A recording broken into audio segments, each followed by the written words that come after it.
Hello, everybody, and welcome to a brand new episode of Roll20 Presents Dungeons & Dragons Ghosts of Saltmarsh, The Final Enemy, Act 2, Part 1, Scene 1. It's actually, I guess it would technically be like Act 5, Part 1. This is the pre-scene, Dramatis Personae. I have a very important Shakespearean question. Are we in a drama or comedy? Which one is the one where everyone dies at the end, but it's still funny because they're all dead? Tragic comedy. Hamlet. Yeah, Hamlet, right? Hamlet is not a tragic comedy. It is definitely a tragedy. I don't know. It depends on your opinion about Hamlet. Yeah. I'm gonna do a version of Hamlet where we have a canned laugh track. And then every time something really sad happens, we just get the like a studio audience. This episode of Hamlet is filmed before a live studio audience. I mean, Rosencrantz and Guildenstern, they're there to make you laugh. Die off stage. It would be. What is that? What is that song from Singing in the Rain? Make 'em laugh, and just like It's a good number. I don't know. I think Hamlet's pretty funny. It's not. I mean, no, the guy, not necessarily the play. Though, as a result, I mean, he's kind of like, he's funny in a like, look at this moron Look kind at of this way. loser. Look at this lunatic. I mean, he's got everything given to him, and he's still super upset about everything. Yeah, he's like seeing his dead father. Like, that doesn't seem good. Hamlet, a man needs help. I think he's inhaled a bit too much of something. Very appreciate this line from chat. Jewel disengaged, stage left, pursued by a bear. Exactly. Except for stage left is like actual right. Well, except that we're already confused enough about directions because we got Zorth to contend with. We have map up. Like it's a whole thing. We got some confused. And now 3D, right? Everyone's a cube now instead of just a flat plane. Everyone's a cube. Everyone's a cube. So, yeah. I want someone to take our like circular tokens and make them into like weird cubes. Like you can do, and I've seen before in D&D Adventures, though I've never used with Roll20 isometric maps. Like they exist, but they are very complex, right? Because you can draw a three-dimensional object on a grid in the same way you can draw a square, but then it's like the characters are like columnar and like. Yeah. So is that your like sneak preview of Roll20 VR or? Yeah, right. It's just, well, it's a lot. And that's why like every game I've ever played that uses maps and like tactical, whether you use hexes or squares or whatever, immediately as soon as you introduce 3-dimensional combat, you really have to like slow down. Cause like our D&D characters exactly 5 feet to a side? Like is 8 technically 5 feet tall? I didn't tell you guys, but Makaria is 5 feet tall and 5 feet wide, and all of her armor and weapons fits inside her own body, which is a cube. Yeah, are we 16-bit Final Fantasy characters or are we 8-bit Final Fantasy characters? Minecraft D&D now. So the solution to this problem is to do a Planescape campaign where everyone is Modrons, and then you don't have to worry about it because they're exactly 5-foot cubes across the board. Look, even Final Fantasy knew that characters were not square. Their sprites are not square. They are rectangular. They are. In fact, there are 2 squares put on top of each other. Yeah. So everyone's 10 by 5. Final Fantasy is better than D&D 5e. All right. You can't say Final Fantasy across the board. You might. That's categorically false. That's very false. I think you do know you're on the D&D channel right now, right? Fight me, D&D 5e. What are you going to do? Advantage me to death? No, they'll use their inspiration. That's right. They use their inspiration to destroy you. I saw your Twitter post earlier. Do I have inspiration? Sure. Yeah, I tweeted earlier, everyone on Earth has inspiration now. You get one. So that applies to all of you as well. It's real. Yeah, it's true. Yeah, it's a real shame, but I already had one, so it's pointless and worthless and completely useless. Yeah. You so stop RPing until you use it. Yeah. Right? Yeah, the RP switch is off. Stop tryharding and just play the game. I can't stop tryharding. Listen, for those fledgling dungeon masters out there, this is how you do it. People will tell you a proper D&D group is made up of like a fighter, a thief, a wizard, and a cleric. But really, a group is a rules lawyer, an RP tryhard, a cosplayer, and then whatever Bluejay is. a problematic asshole, I guess. And that's how you get a perfect D&D group together. We did it. I mean, now I know there are a lot of DMs out there who just listen to me say that they're thinking about their group and they're like, wait a second. I have that. That's true. Just tweet at me your own problematic fave in your D&D group. It'll be great. Mm-hmm. Yep. Divisive fave. Mm-hmm. Yeah, you're like the Breakfast Club of Dungeons and Dragons groups. Yep.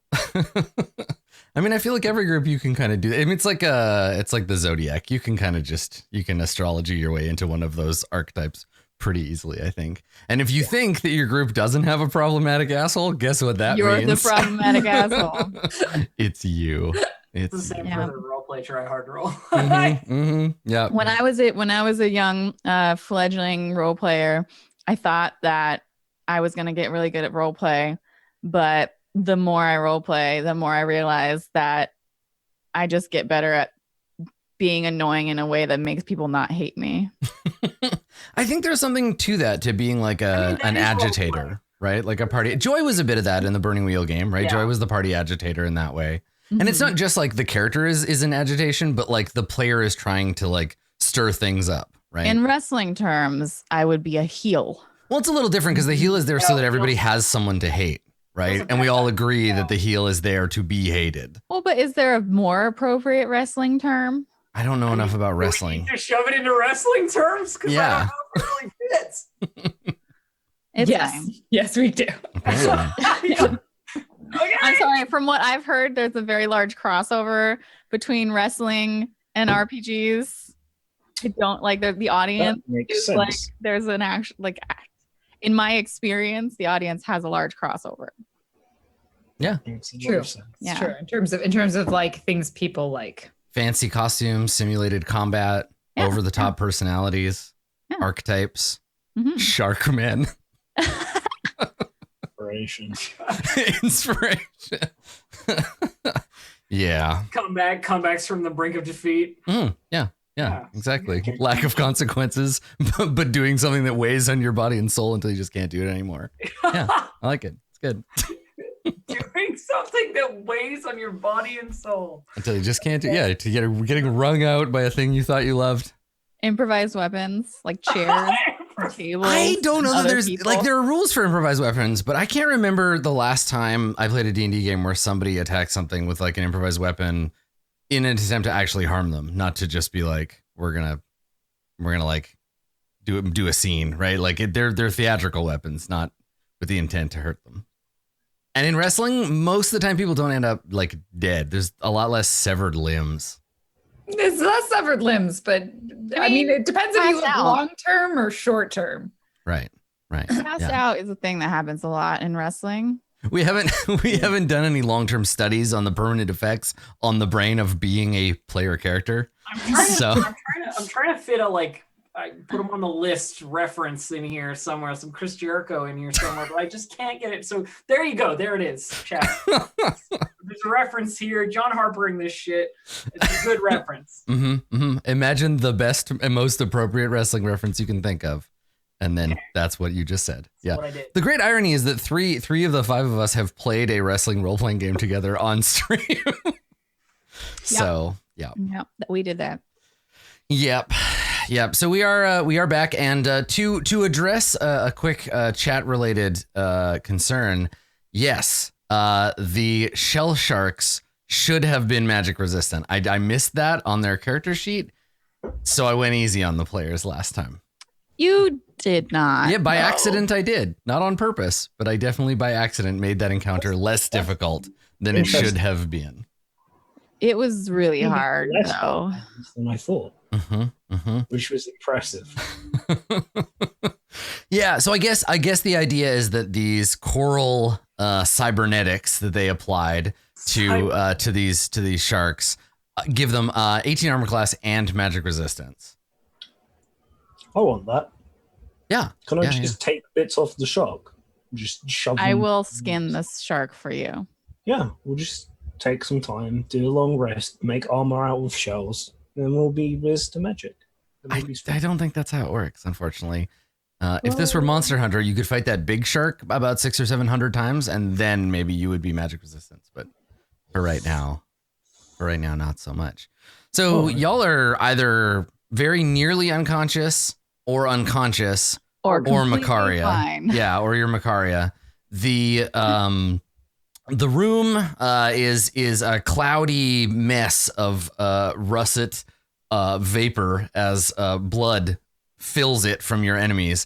There are dead sharks floating around the room. There is a Sugan Priestess who's been pinned to the wall by Jewel's sword. And as we fade back in, this is the scene that we see. Now you know nearby there is a ritual ongoing that involves a giant two-headed shark. So what are you gonna do? What happens when we return? Kills everyone and fulfills her ultimate destiny. That's not your ultimate destiny.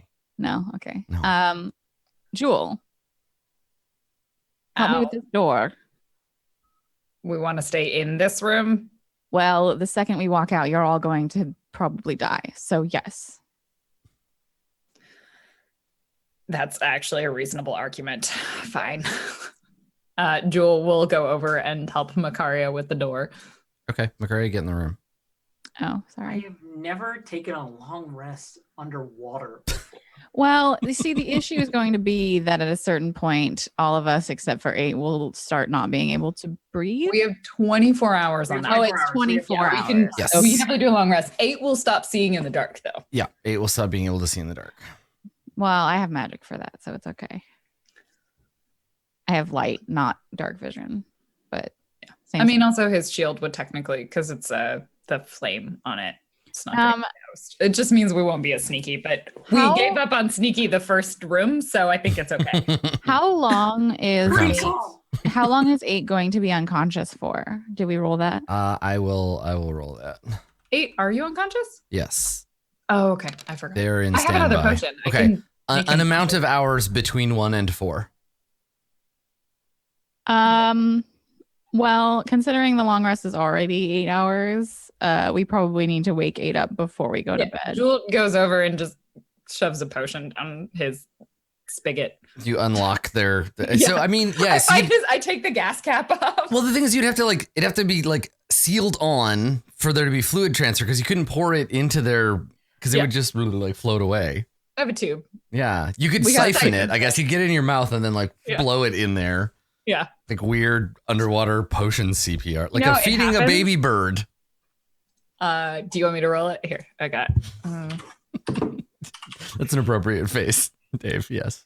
Yeah, no, that's reasonable. It's awkward for everybody involved. Well, and plus to take into effect that Jewel doesn't really have lips in the way that we imagine them. That's true. So It's probably very awkward. you know what? It's more like yeah, it's not good. Oh God, cat spit into your mouth. Hairball of healing. Oh, gross. Is there anything else that we she can drinks it, mixes it with her hairball, coughs up a hairball, Ugh. sticks that in it. gross? Is there anything that we can do to help with this door, keeping it closed? Yeah, does it have any like method of locking on it? No, it doesn't appear to have a lock. 8, can you dump some of the armory from your bag of holding in front of the door? 500 pounds of So keep in mind, stuff. 500 pounds is easier to push around underwater because Right. like it'll help. You'd have to pile up a lot of stuff to give it like the weight to hold it against the floor. We have 500 pounds and 4 sharks. I will ritually cast Liamon's tiny hut as Oh. soon as we are ready, and we will be fine. Right. Yeah. I Let's forgot pile that the you sharks did in that. front of the door. Actually, would the tiny hut keep the water out? Yes. No, because it starts full of water, Yeah, but- right?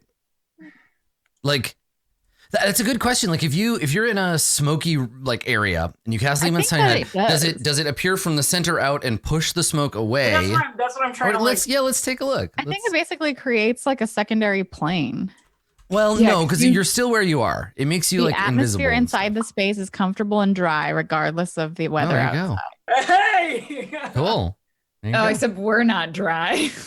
Yeah. No, but we can maybe dry. It doesn't matter if we dry off; we'll get wet again. Oh, this is So that's cool. So I guess you Oh, skin. comfortable and dry regardless of whether outside. It doesn't say anything about like atmosphere. Like, what if you cast it on the elemental plane of fire?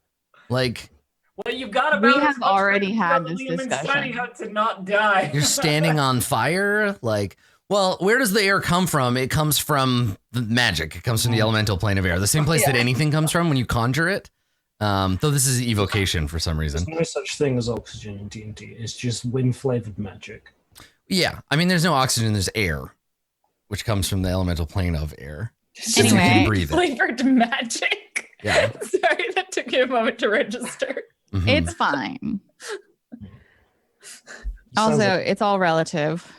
If a Sugan sorceress did Leomund's tiny hut, would it be dry? Yes, because the spell says comfortable and dry, regardless of the weather outside, Saluigan. It's which tiny. doesn't make any sense. But yeah, there'd It's have to like be a dry an cappuccino. there'd have to be an Tiny hut. alternate version, like Sekula's tiny hut, and it would be small and full of sharks.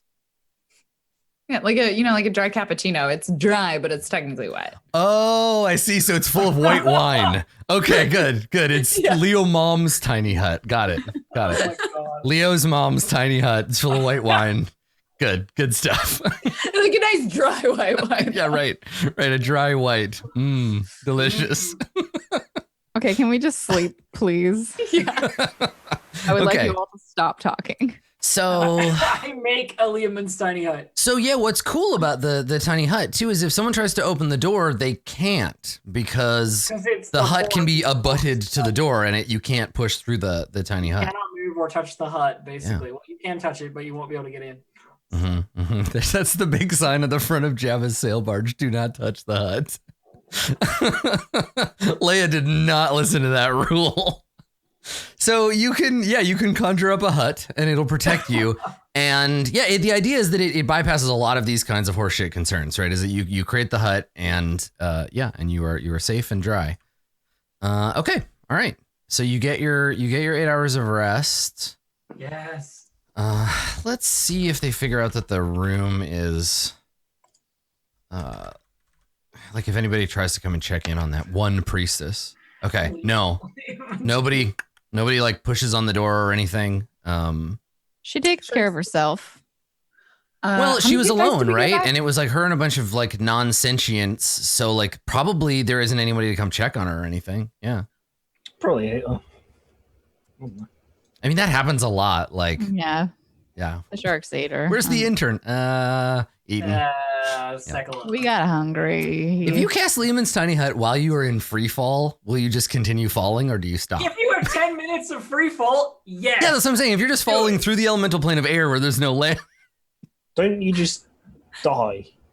I don't think so. Like you reach terminal velocity and then that's it. There's nothing to hit. No, you die of asphyxiation.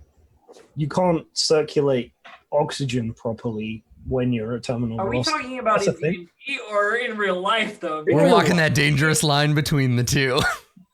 That's the thing, right? Chat, tell me that's the thing. You die before you hit the ground. What you do? It depends on the air pressure. I'm assuming like a normal atmosphere. You'd get like chafed really bad if you were flying at terminal velocity for a really long time.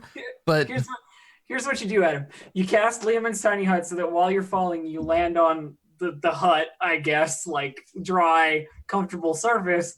And then you cast Mordenkainen's mansion, and then you come out of it in a different door in the mansion so that you can get out of the elemental plane of air. There you go. so confusing. And if you're in the elemental plane of air and you're falling, like at what point do you start burning up? Like how much atmosphere is there in the elemental plane of air? These are the kind of things, forget hell. There's probably no atmosphere in D&D either. No. There's Yeah, no is plane this of a atmosphere. flat planet? Like are we?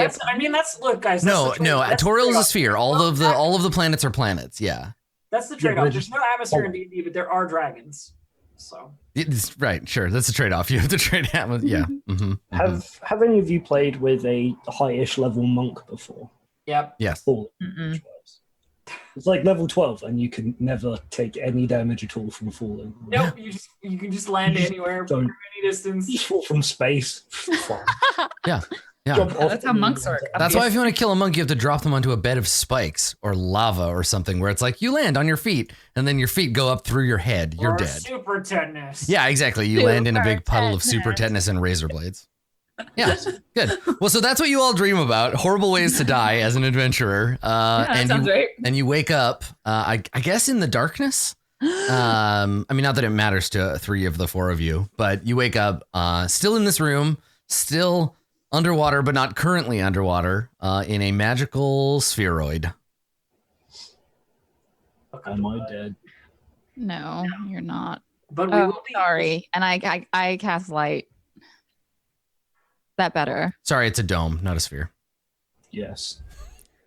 As soon as I dispel this hut, we are all going to get wet again, however. It's an unfortunate necessity. Let's Yeah. get going. We only have a limited amount of breathing. Do I have haptic feedback on my metal skin? Yeah, you can feel like touch. You have that sense. Yeah.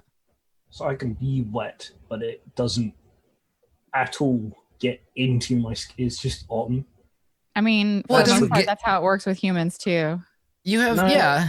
I mean, you're not porous. You're probably porous in some places. Like wood is still, how polished are you? That's a very personal question. I'm asking.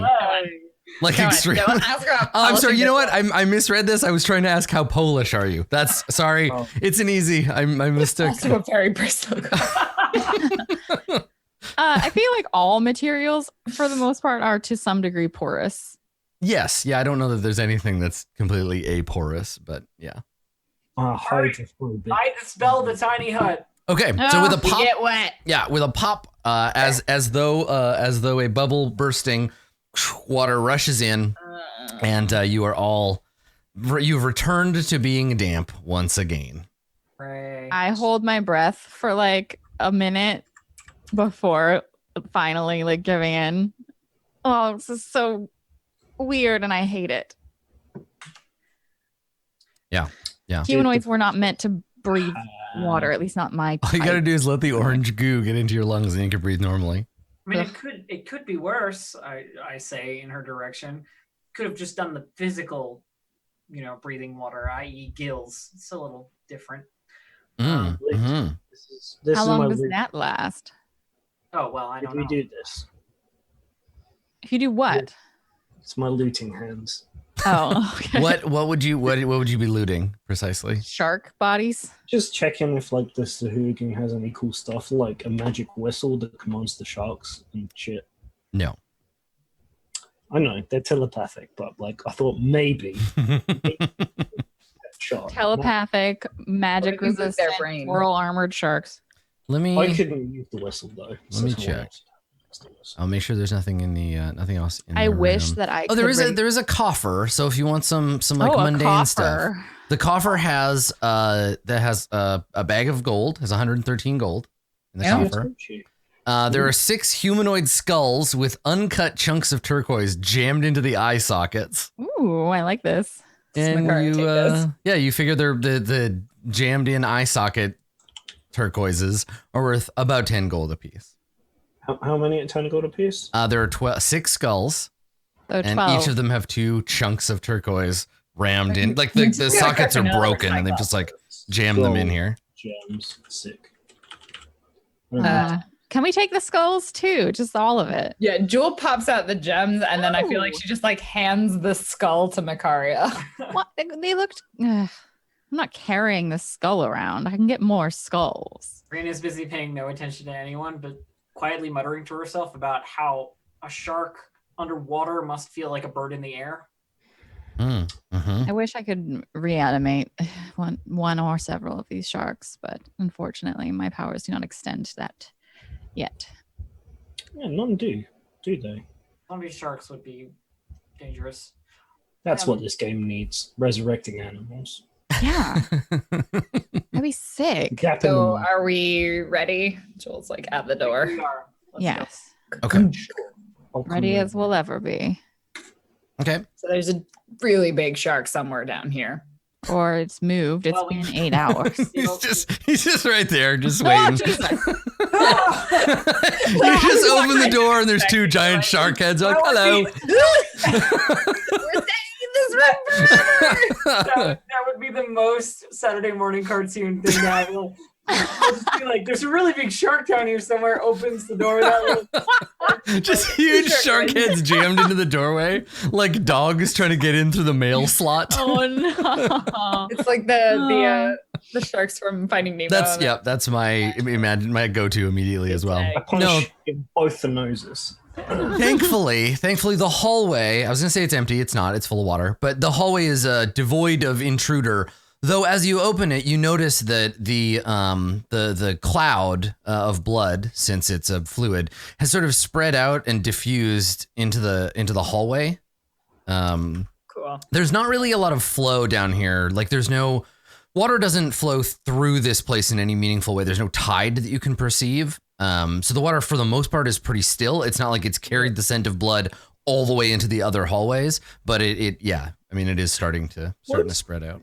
Would a room that's full of water but has no flow get dirty quicker or slower than a room, just like a normal room full of air? What do you mean by dirty, I guess, is the question. Like would bits of like sediment and grime and dust and stuff. Is there dust in water? Can it I would like silt. It settles on the bottom and then it would get kicked up by people moving around. But the water, flowing through it, inherently dirty faster.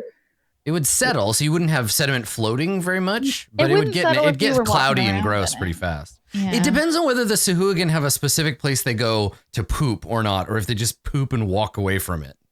If they're like regular fish. Yeah, right. That's the other thing. Also, there is no tide. Like this water does not get a lot of oxygen. It's true. Yeah.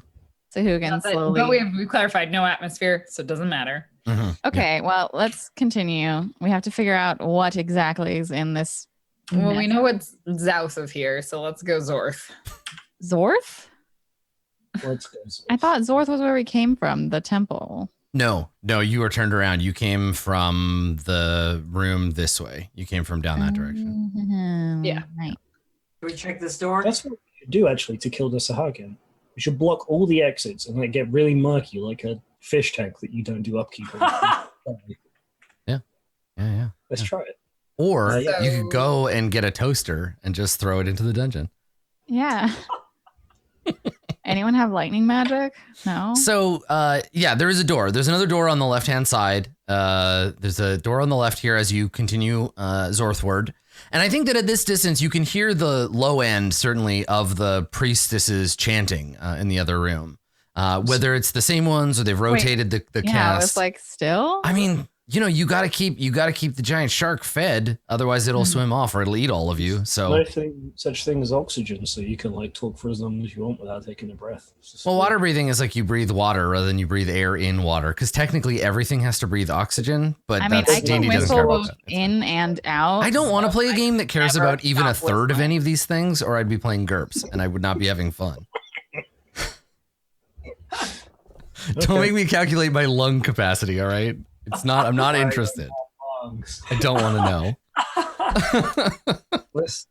Do you want to open this door? Yes. Okay. Jewel opens the door. All right. This room is unoccupied. It appears to be a room where the priestesses store their equipment or perhaps go to pray.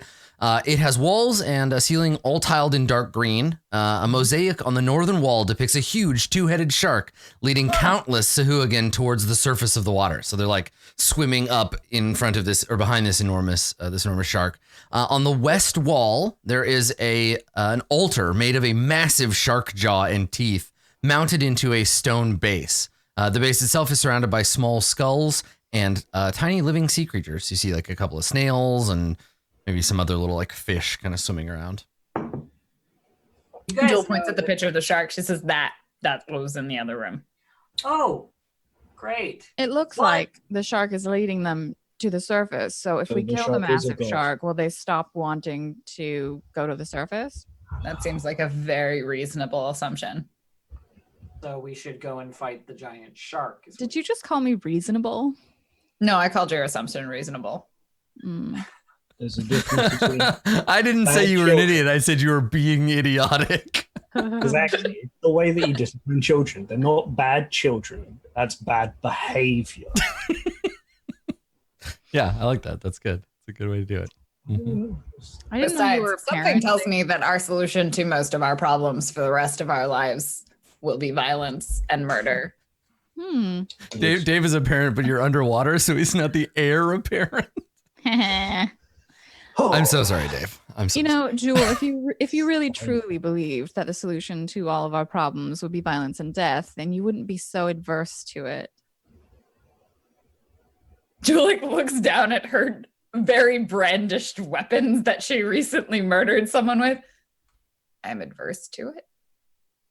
I mean, yes, you're always, all of you, getting on my back about, that's fine, I don't care. I feel like we're dealing with a semantic difference between murder and violence. We're going to have a discussion when we get back about Why? things. I don't know. I have a really bad feeling that you did something awful. You have no idea. Cut back to Saltmarsh, and there's just like two really sad looking older like peasants just like crying, and there's like an empty hole in the ground and a priest, and yeah, it's a bad time. I mean, is there like an old lady there about to solve a murder? Okay, but having a dead the cops show up. Okay, but having a dead teenager versus having an undead teenager, which would you prefer? Because those are the options. Undead teenager will work the farm for you, but a dead teenager cannot continue to procreate your family line. So it depends on your priorities. How many kids do you have? Yeah, right. These kind of peasants should have more children than one. Oh my god, that would actually be a great twist. You get back and the family gives you gold and thanks you for freeing them from their awful tyrannical cultist daughter. Like you just saved them from the town villain. Awesome. I'm a good person. I don't know what you guys are talking about. So here's the question: do we fight the giant shark? That's a great question. There is another room at the end of the. There's another room at the end of the hallway as well. Are you done with the prayer room? Was there stuff of value in it? I want to make a religion. I mean, it depends on if you consider other people's religions valuable. I do. Yeah, you want to make a religion check? I get a 16. Okay. Yeah, this has all of the trappings of a sanctum, right? This is a separate prayer area for the clergy, for the priests on their own.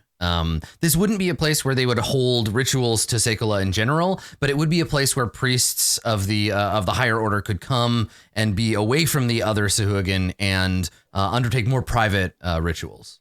Okay. So is it like a +1 or a +2 when you're casting spells in it? Right. It's a sanctified space to Sekolah in a very like special way, right? This isn't the Oracle of Delphi. This is the back room where you inhale the volcano vapors. Makaria sees that it's like a sanctified private room for the Sekolah clergy. She goes back to the body of the priestess in the other room, rummages through her priestess robes, finds her holy symbol, dips it in the like literally puts her hand inside the body of one of the shark things. Gross. Gets all the blood, like all gross, and then she takes the holy symbol and she like uses one of her arrowheads to like jam it somewhere on the head of the shark, or like just hang it on one of the things just and like jam it in between a couple of the teeth.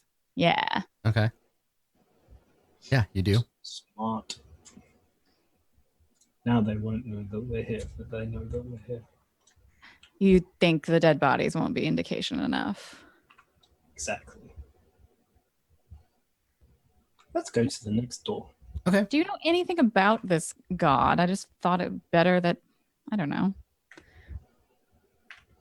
I thought you hated every other god. Didn't yes, I just Was that bad? That was wasn't bad. a good thing. I don't think no one can tell whether that was a good thing or a bad thing. Like was that an offering or an insult? Are you like what's happening here? That was a bad thing. I see it. The door's open. So yeah, I think as you get closer, you can hear the ritual. You maybe make out the edge of like an enormous tail, because this thing is kind of floating around above the offering table. But yeah, you can hear priestesses chanting. I think you can even taste like the blood in the water as you get up this way. Yeah, they keep doing the thing where they take out the thing from the bag and they offer it up to the great Moa as it swims around. But it's in a state of trance right now because of this ritual. They are holding it in awe, essentially. Yeah, and you can see that as you peer around the corner. Now, the lines of sight here are considerably better than they were down there. So I'll give you a chance to like back off or hide or something because you know that that's there. But yeah, if you just walk up to this door, there's a chance one of the priestesses will see you. Can I have broken the symbol of her faith so that it's more obvious that it was a bad thing? It was supposed to be negative. Yes, sure. Okay. Because I understand now that leaving a shark some bloody guts is like probably. Yeah, it'd probably be pretty hype. Yeah. So there. My bad. Yeah. Is there Anyway. a way to disrupt the ritual and make the shark eat the priests? Can I like I'm not very good at surreptitiously viewing anything. What would I need to look for to disrupt the ritual? Oh, you just need to tell me what they're doing and then I'll make a religion check. What's a religion check? You know. She says, making her stealth check. Yeah. I just need to check their religious practices. Jewel will go into crouch mode and like sneak up to the corner and like peek around. She remembers a little bit of what they did. She wants to get another quick look at it, but she's probably just not going to go all the way around. And then she will go back and relay it to. All right. So a couple of checks in a row. So first, make a stealth check. Yep. I'm going to give them a perception check with advantage, but with disadvantage as well. Advantage because there's 3 of them. Disadvantage because they're in the middle of doing something that's taking their focus. The shark won't get a check. It's really bad. I rolled a pair of 15s. So basically, as soon as you get within range of seeing something, one of the priestesses spots you. They see like intruders. But I don't think. I think that so you hear some Sahuagin like talking, and this isn't a like, oh, that's an intruder. Let's get them. They're just like, wait a second, somebody's over there. I'm gonna go check it out. So this priestess backs the fuck breaks the ritual. The other 2 kind of like continue chanting and look at her. The shark, you can see it get clearly agitated. Like not having all 3 of them annoys the shark, and it kind of like swishes its tail and like gets like a little closer to them. And they Well, that answers Jules' question. She's like, she backs up. Yeah. We need to pick him off one by one. So this she's coming. The shark lady's on her way. Yeah, she's gonna back up. Okay. And she wants to go far enough that hopefully she'll come around the corner and then she can stab her. I guess she probably needs to be here to do that. Yeah. So you want to wait there and like just get your weapons out? Yeah. This is the pure sneak attack. Okay. Yeah. Right. What is everybody else doing? She'll see me as soon as she rounds the corner. I'm just staying out of line of sight so that. Yeah. Most of the stuff I have is kind of loud. So that's fine. Also, the other priestesses will probably see her die, but whatever. The good thing about being here is the shark's so big, it would have to squeeze through the area. So it's great to engage her. So I will follow Jules' lead and I'll shield up and all. Yeah, I mean, she comes around the corner and she's like, what's going on? And then swims over, turns and sees you. And then Jewel, you can attack. 18. Okay. Yeah, you hit. I'm rolling terribly. For 13 damage. Okay. You have your other hand if you want to do another stab. Yeah, I will. Okay. I don't know if I got a full action. And you miss. Okay, so the second one, she swats you away, snarls in your face, sees your friends, and then turns to flee. So let's roll initiative because it's going to matter the order in which these things occur. Okay. 15. Okay. 7. It's the 7. Maybe I'll start rolling better. Ugh. 5, a 1, and a 1 on my sneak attack. Yeah. Ugh. And then you got a 1 for your damage too. You roll the 1. Okay. 8. Ugh.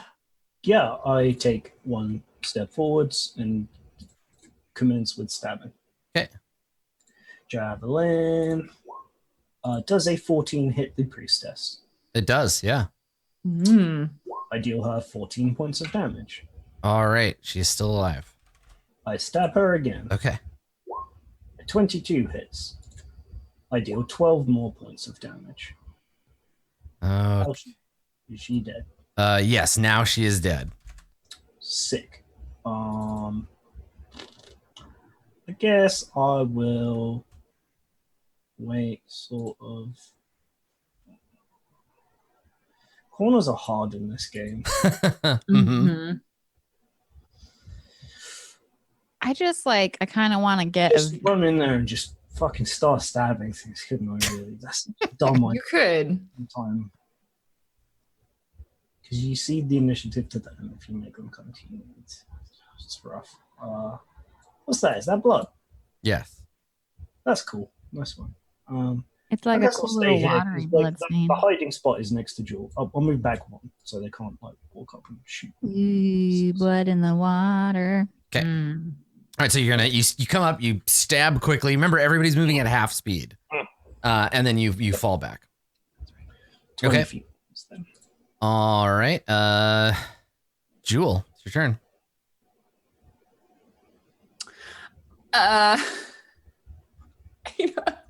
This is gonna end so poorly, but she wants to try and bait another one of the priestesses, so she's going to attempt to sound like a Sugan. Oh shit! Performance check. Okay, what's your intention here? Like, she's not gonna go into the room. She's like, maybe I can get one of them to come out here. She's just gonna she's gonna attempt to sound like a Sugan. It's not gonna go well, but I'm gonna roll my performance anyway. Yeah, go ahead and roll performance. And so 21. Okay, so your intention is what exactly? To just She sound wants to sound like a Sugan getting stabbed. Like, she wants to make one of them come over, or like something bad. Sort of the like. Okay, I like how you could have just let the Sugan you were murdering make that noise themselves, but yeah. Okay. We killed them too quickly. All right. Well, make this roll. Do it at disadvantage because you don't have you're in a disadvantaged situation here. You don't have the biology for it. Yeah, that feels nice. 19. Okay. All right. Let's make a. You know what? Cats understand. Let's see here. You do like the chirping thing, but backwards. Yeah, she does that cat noise. They're like. Okay. Oh, Lord Johnson. So Rin or Macaria, you can go. You don't know the effectiveness of this ruse yet. Right. Jewel, you can move too if you want, but no, she likes who she is. Yeah. Yeah. This is her stabbing spot. I have an idea. If you'd let me go first, Rin. Macaria edges past 8. Oh wait, it takes 10 minutes during combat, or a minute during combat. Never mind. But to animate the dead, yes. Yeah, I was gonna animate her and send her back into the room. But that won't work because I forgot it takes a whole minute. In which case I don't have an idea. Use a ranged attack to pull. Be the hunter of the group. Misdirect them. Use a ranged attack to pull. I don't have anything ranged. I gave my crossbow to Jewel. It's all the dead is ranged. Damn. Okay, I'm gonna go up to where I can see in the room, and I'm gonna try and figure out from what I can see of the shark's movements and the movements. I just want to make a check, a religion check probably, to see what the death of this Sugan priestess did vis-a-vis that shark ritual. I want to try and understand the ritual. Shark ritual is when you tap one island and you get 3 blue mana. Yeah. So you want to, what is your intent here? What are you trying to accomplish? I want to know whether or not the releasing of the shark and the killing of these priestesses would be yeah, hella do it. The shark will go eat all the Sugan and make it easier, or So you want to take your turn examining the. Yeah. Okay, good. The thing you were going to do before Jewel got captured. Yes. Okay. All right. Now you have to watch the ritual. You can't just listen. So you have to go and stand out in the open. Yep. Yeah. Okay. And then you can use your turn to make a religion check. I will use the inspiration you gave me on Twitter. Okay, do it. I get an 18. Nice. Okay. All right. So you it's so the ritual is both magical and material in the sense that they are feeding this creature their own young Right. as a sacrifice. It's literally food, but certainly not enough. And the magic that is caught up in that is also keeping it sedate and controlled. Right. So if we make it unsedate, it might go on a feeding frenzy within the Sugan hive. It's right now it's under control and it will be out of control briefly. Right. Or presently, I guess is the word. I think that's probably what we want. Yeah. Oh, can you make a wisdom saving throw? A wisdom saving throw. Yes. Yes. Unlikely. A 14. You're fine. You feel because you're within like sight of the ritual. Oh yeah. You feel a chill pass over you. There's a chill of fear, and then it fades. A chill of fear, huh? Yeah. Very frightening Sekulin ritual. Mm-hmm. All right. Well, I think I moved because you only have 3 spaces of movement. So I think I moved as far as I can because we're underwater. So that's my turn. Okay. I will tell the rest of the group that I think that they're keeping it under control with this magic. If it were out of control, well, it might have developed a taste for Sugan flesh. Who's to know? And ours. We haven't fed it our flesh yet. I feel like have any. Ha ha ha ha ha ha. They've been feeding it their children. You'd think it'd be like, yum, let's eat more Ren, children. it's your turn. What are you gonna do? I think I'm just waiting back here because they require it depends what the Sahuagin are doing, basically. Okay. Do you want to like prepare an action? You got something you want to do? No, I will move up a little bit, but other than that, good. Okay. All right. The priestesses. One of them is going to break the ritual and run for it to go and get help. And then the other is going to attempt to maintain control. So let's see how that goes. This one, where's she going to swim to? She can go this way. All right. They have a swim speed, I think, of 40. Yeah. Okay. So she can move 80 feet. And then she does that. Okay. And then the other priestess, now left alone under the shadow of the great shark, is going to make a religion check to maintain control of the shark. And she fails. Okay. So Good. you hear her like making panicked Sugan noises. The ritual ends and the soundtrack turns ominous. 8, it's your turn. I feel like at this point we run away and let it kill them. Yeah, feeding frenzy only lasts for like a round, right? It certainly won't come after you or anything. Well, is it a land shark? I mean, I guess if you ran all the way back up to the first floor, then you could, yes. Also, if he wants to come squeezing into these corridors, then by all means, like. Peace out, everyone. Okay. It's land time. All right, Jewel. Jewel sees 8 leave. Probably makes the same decision. Like they, at the very least, they should be somewhere not as easily accessible by this shark. So she's like, all right, let's go to air. Sharks can't breathe air. Go to air. That was 1, 2, 3. I think I moved. And then dash. 3. Okay. Yeah. Anything else? I guess I have an action. No? Okay. All right. So Big Shark is going to, it freaks out and it attacks. It starts attacking the nearby lady.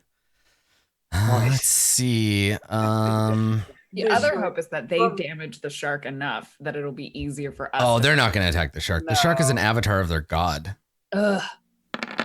So the priestess gets bit and then smashed with the tail.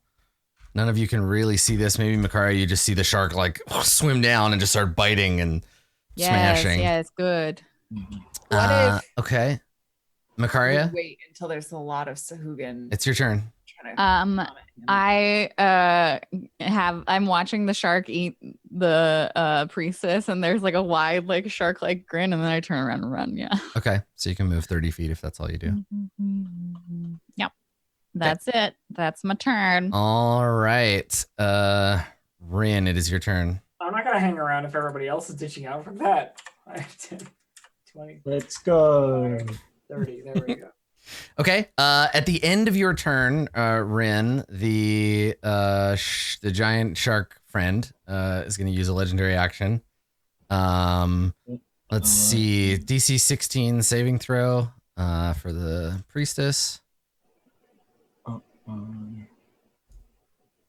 Almost certainly going to fail. Yeah, fails, which means she takes. It's a magic shot. 7 damage. Okay. All right. And then it's the priestess's turn. She's going to disengage and move 40 feet. So she's not chasing you. She's just running in the same direction of you behind you. So you see the Sugan Priestess. She's like missing an arm and like trailing blood, and it's just like swimming as fast as she can after you in panic. 8, it's your turn. There's this thing called she can swim faster than we can. She can, yeah. She'll overtake you pretty quickly. Yeah, Very quickly, in shark. fact. Yeah, I'll stab her when that happens. No, but the shark though. Oh, and hold on, I gotta move the other shark, one. But I feel like we can fight the shark in a slightly more tactically advantageous position. I don't remember where the stairs are. Everybody, 8. Hold on, as you're taking your turn, I'll go ahead and move. But everybody that can see as far, you see the other priestess swim by you in the front hallway. Cool. So you see her swim across this hallway as you are going to the T intersection. I love how they're like, ritual failed, bail. Yeah. This one's uninjured, but yeah. Containment breach. Yeah. All right. Well, And she's like shouting something. You don't understand her. She's Sugan. I do running. You do a running? Okay. Yep. All right. 2 whole runnings. Good. Jewel? Jewel suspects that there will be a need for a weapon, but she doesn't want to have to stab the shark. So she is going to use her action to put her sword away and get out the crossbow. Right. Okay. And then bonus action to dash. Okay. So 2, 3, 1, 2, 3. Okay. Kite the shark. Kite it. All right. The The shark. best part is the shark has a turn between the damage dealers and the So Jewel, at the end of your turn, let me see. The shark is going to move. So the shark jams itself into this corner. So the shark is squeezing, so it has disadvantage. But basically, we see the shark and it's classic. Like you're running away, you hear like a smash as the shark pushes itself through this doorway and then around the corner, flailing its tail, smashing against the wall, snapping at the priestess right behind you. But it is jammed up in this like slightly too tight hallway. Yeah, it has difficult terrain as it's moving through all squares. Yes. Yeah. So it chases that will help actually. It really will. Yeah. And that happened at the end of Jewel's turn. And now on its turn, it's going to attack the priestess. So bite. Oh, Jesus. It gets a crit. No, it doesn't. It has disadvantage anyway. So it's a 17. It hits and it just eats the priestess. Just chomp and then just rips her apart. One head gets the top of her, one head gets the bottom and tears her in half. That was its action. Now it moves. Wait. It got to move on Jewel's turn too? Yeah, it's got legendary actions. It's got legendary, boys. So it's got a swim speed of 50 feet, so it can move 25. I'll see you guys in the next life. So it swims up behind Makaria, trailing Sugan chunks from its mighty jaws, swims up behind Makaria and gets it gets a tail attack. It doesn't get to bite you. It swings, like lashes its tail and hits you. I would love to see the shark try and turn around in this hallway. It's not just that it's hitting you with its tail, because remember, if it was, dragons work this way. Dragons can't tail and bite the same person because they have to be behind it in front of them or whatever. It's the way the game accounts for that. The Maw of Sekula doesn't have that. that. It can tail smash and bite the same target. Doesn't matter about front or back. So it's going to tail smash at you. Oh It's a god. very squirmy shark. You get hit. You take 13 bludgeoning damage. Oh, you remember that one time you didn't get hit by sharks? Okay, well, you can check your health. I almost minus 132 health instead of 13. I would be dead. Okay. Yeah, we all would. Oh, okay, cool. Great. Yeah. So you get this thing slams into you as you're like trying to like desperately swim away. Makaria, it's your turn. Well, I guess that There's a room right next to you too. Yeah. Yeah. But I see the damage dealers in the party already so far away that they probably can't help me. I just got a crossbow out. Yeah. I mean, I I'm cast gonna try Vampiric something. Touch. Is that A 9, you casts miss. Weird. No, it's weird. It casts weird.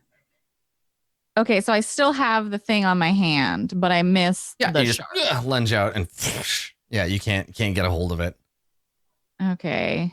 And then I will. That was an action. Those are right? action. Yeah, you've still got a move and a bonus action. Ugh. I don't know if I want to give the shark +7 and I got a 9. Like, please. Oh, that's true. It's squeezing. You have advantage. Roll again.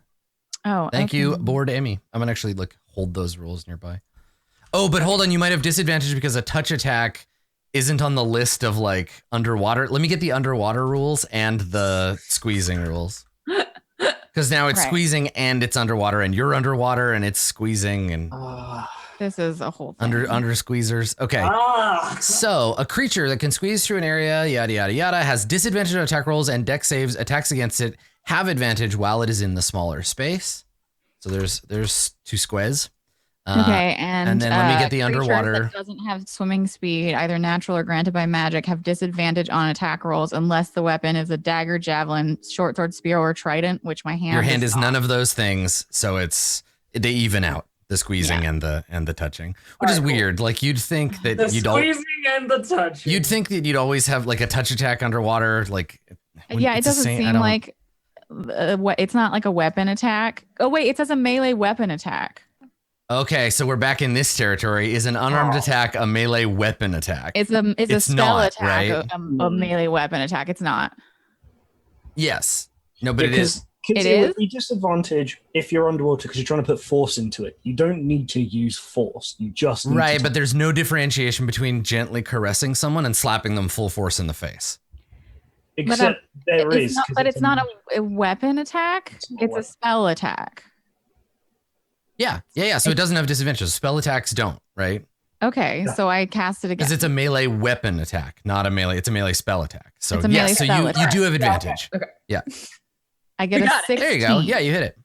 Okay. Perfect.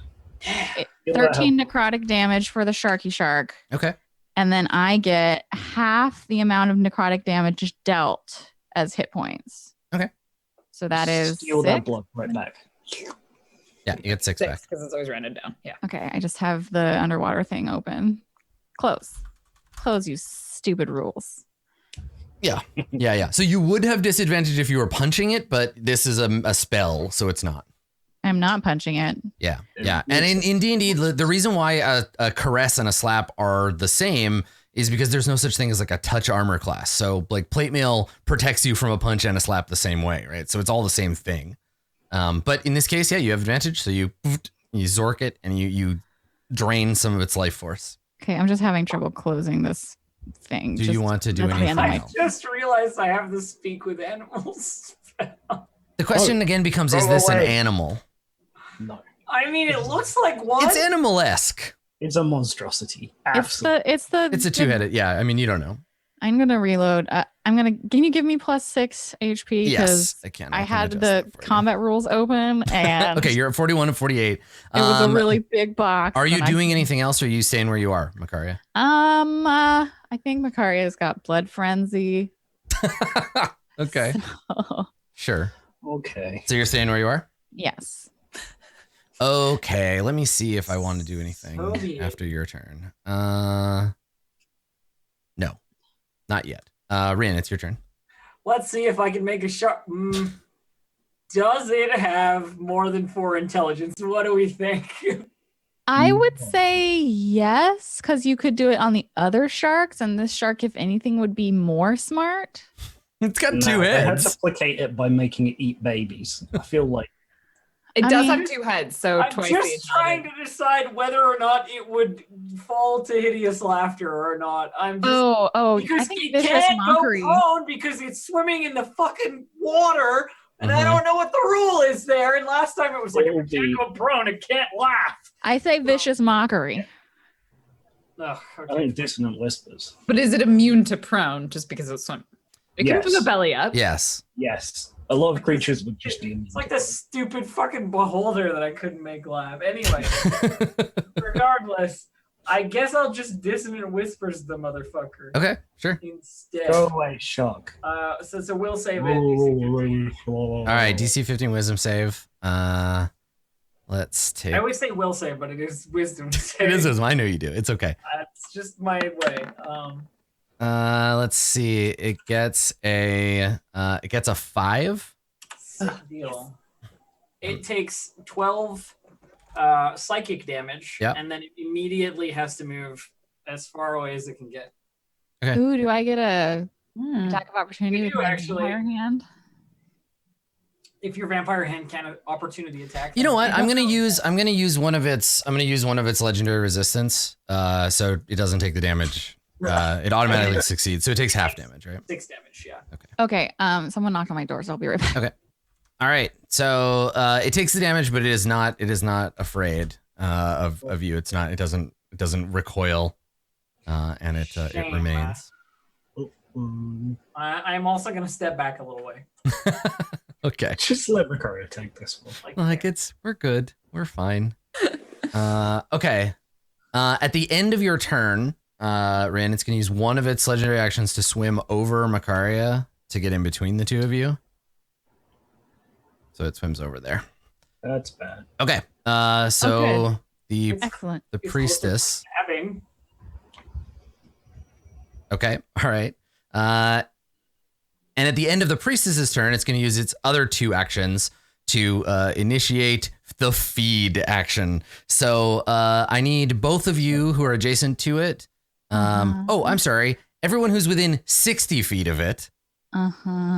What? So, like, everything. Everybody makes a DC 16 dexterity saving throw, please. Dexterity. All right. Yeah. Bye, friends. The I ferocious did a spirit of 0. Sekala flashes through the water, tearing through the foes of the maw. Each creature makes a DC 16 dexterity saving throw.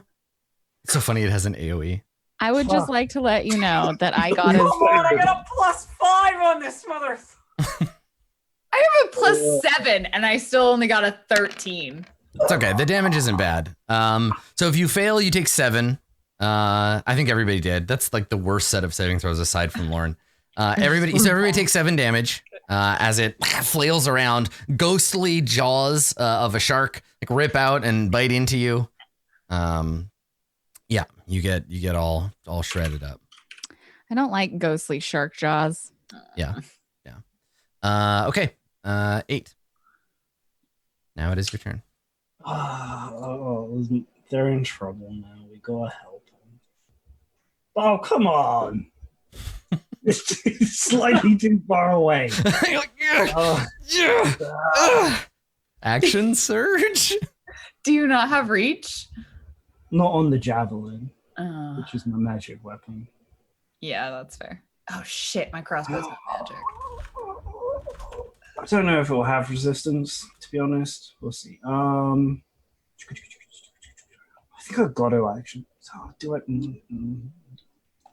This is the worst place we could be fighting this as well, because they just went that way and they're going to bring reinforcements and they're going to come around here and they're going to just kill us. This is everything. Like this didn't go as well as we had hoped. I mean, fast. Legendary reactions.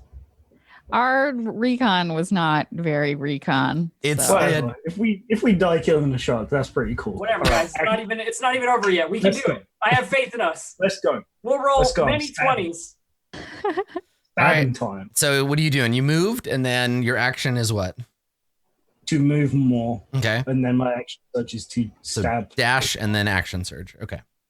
Yes. Stab the shark. 23. Okay. Yeah, you hit. 13 piercing damage, and I mark the shark. Mark the shark. The shark is now called Mark. Okay. Sharky mark. Hold on. I want to get a cool. I want to get the cool hunter's mark animated spell thing. Mark Schnock. Hunter's shark. Here we go. I got an icon and everything. Here we go. Oh. Yeah. Okay, It's cool. even scarier now, honestly. You made the shark better. Okay. I did 11 more damage because I hit again. Another 11. Okay. All right. Let me Yes. just do that. I do like this advantage. What's that? I do like this advantage.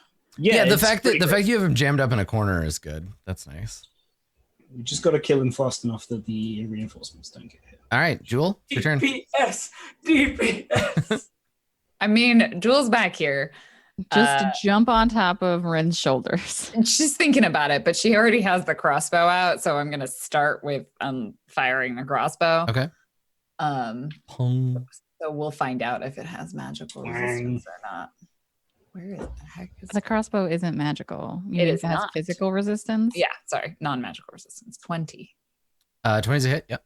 Cool. And I have advantage, so I get sneak attack for 22 points of damage. Nice. Okay.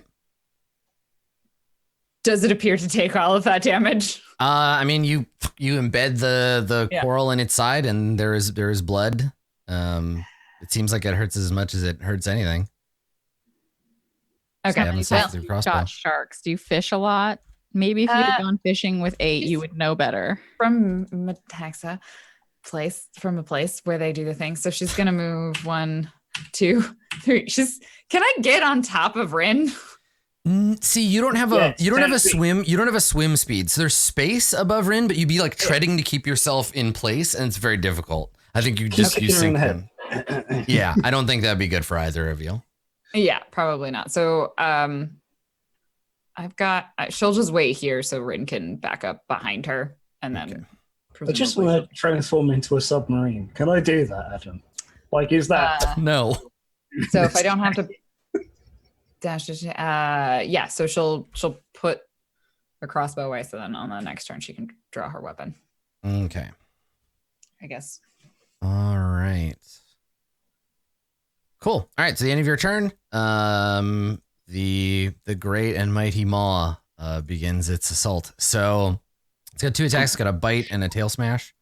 I'm gonna roll. Let's flip a coin to see who in the front of it gets the bites. It is Rin.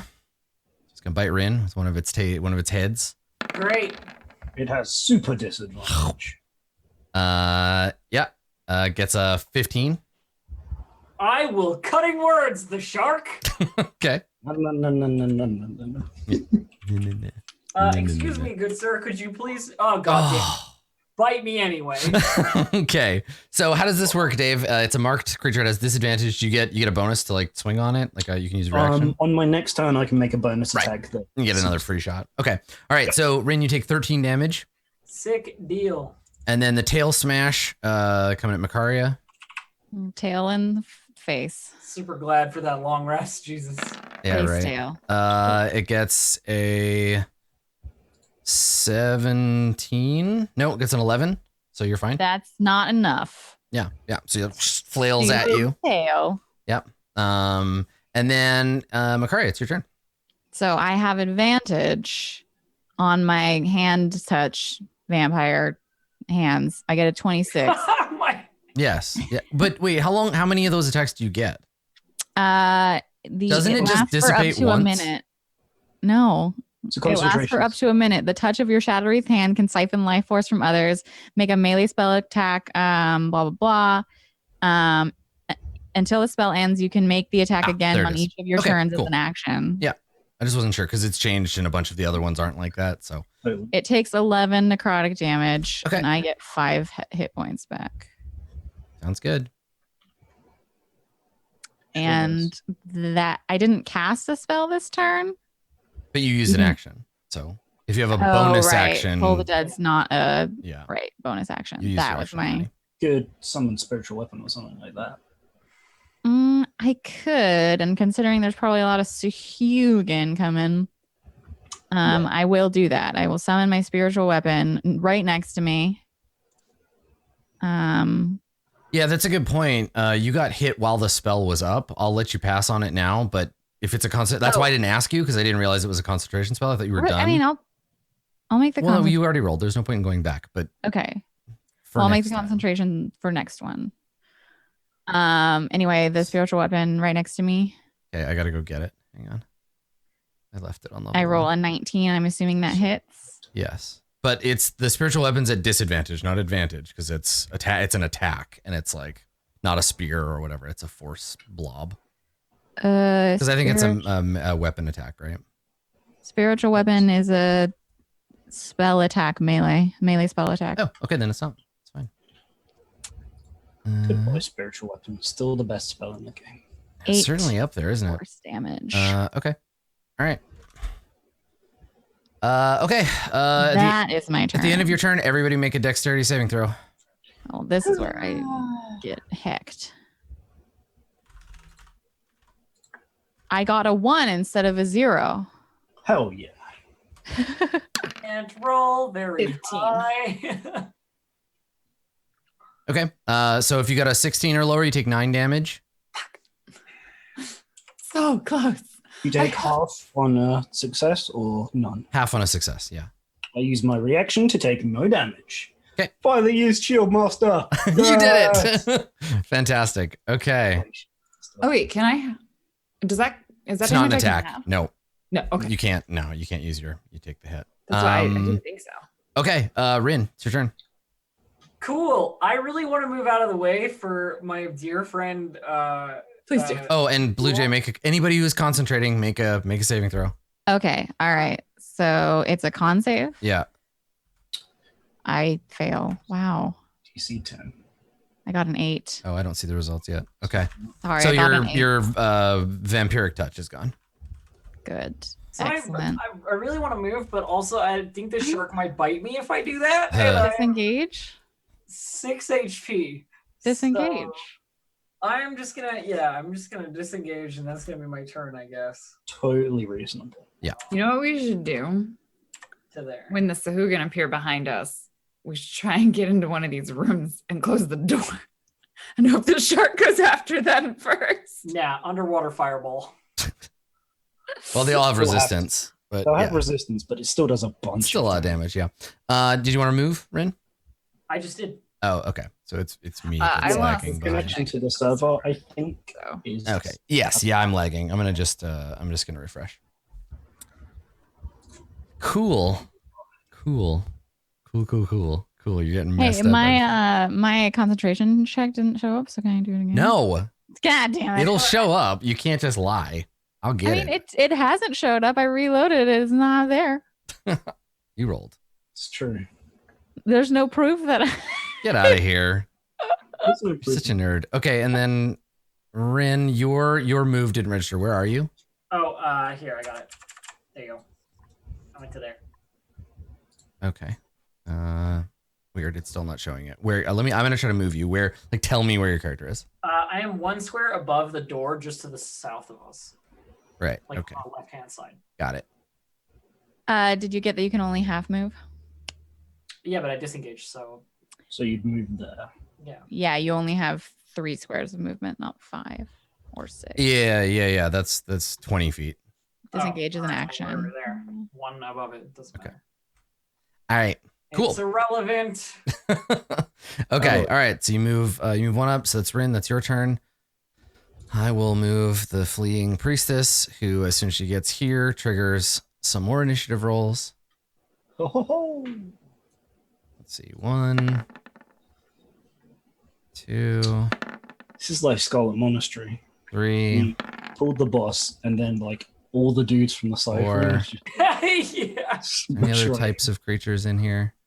5. Oh, Jesus. Okay. Sharks, isn't there? All right. worry, guys. So Don't worry, we I were got at, where were we on the order? We were at between 5 and the next one. Okay. All right.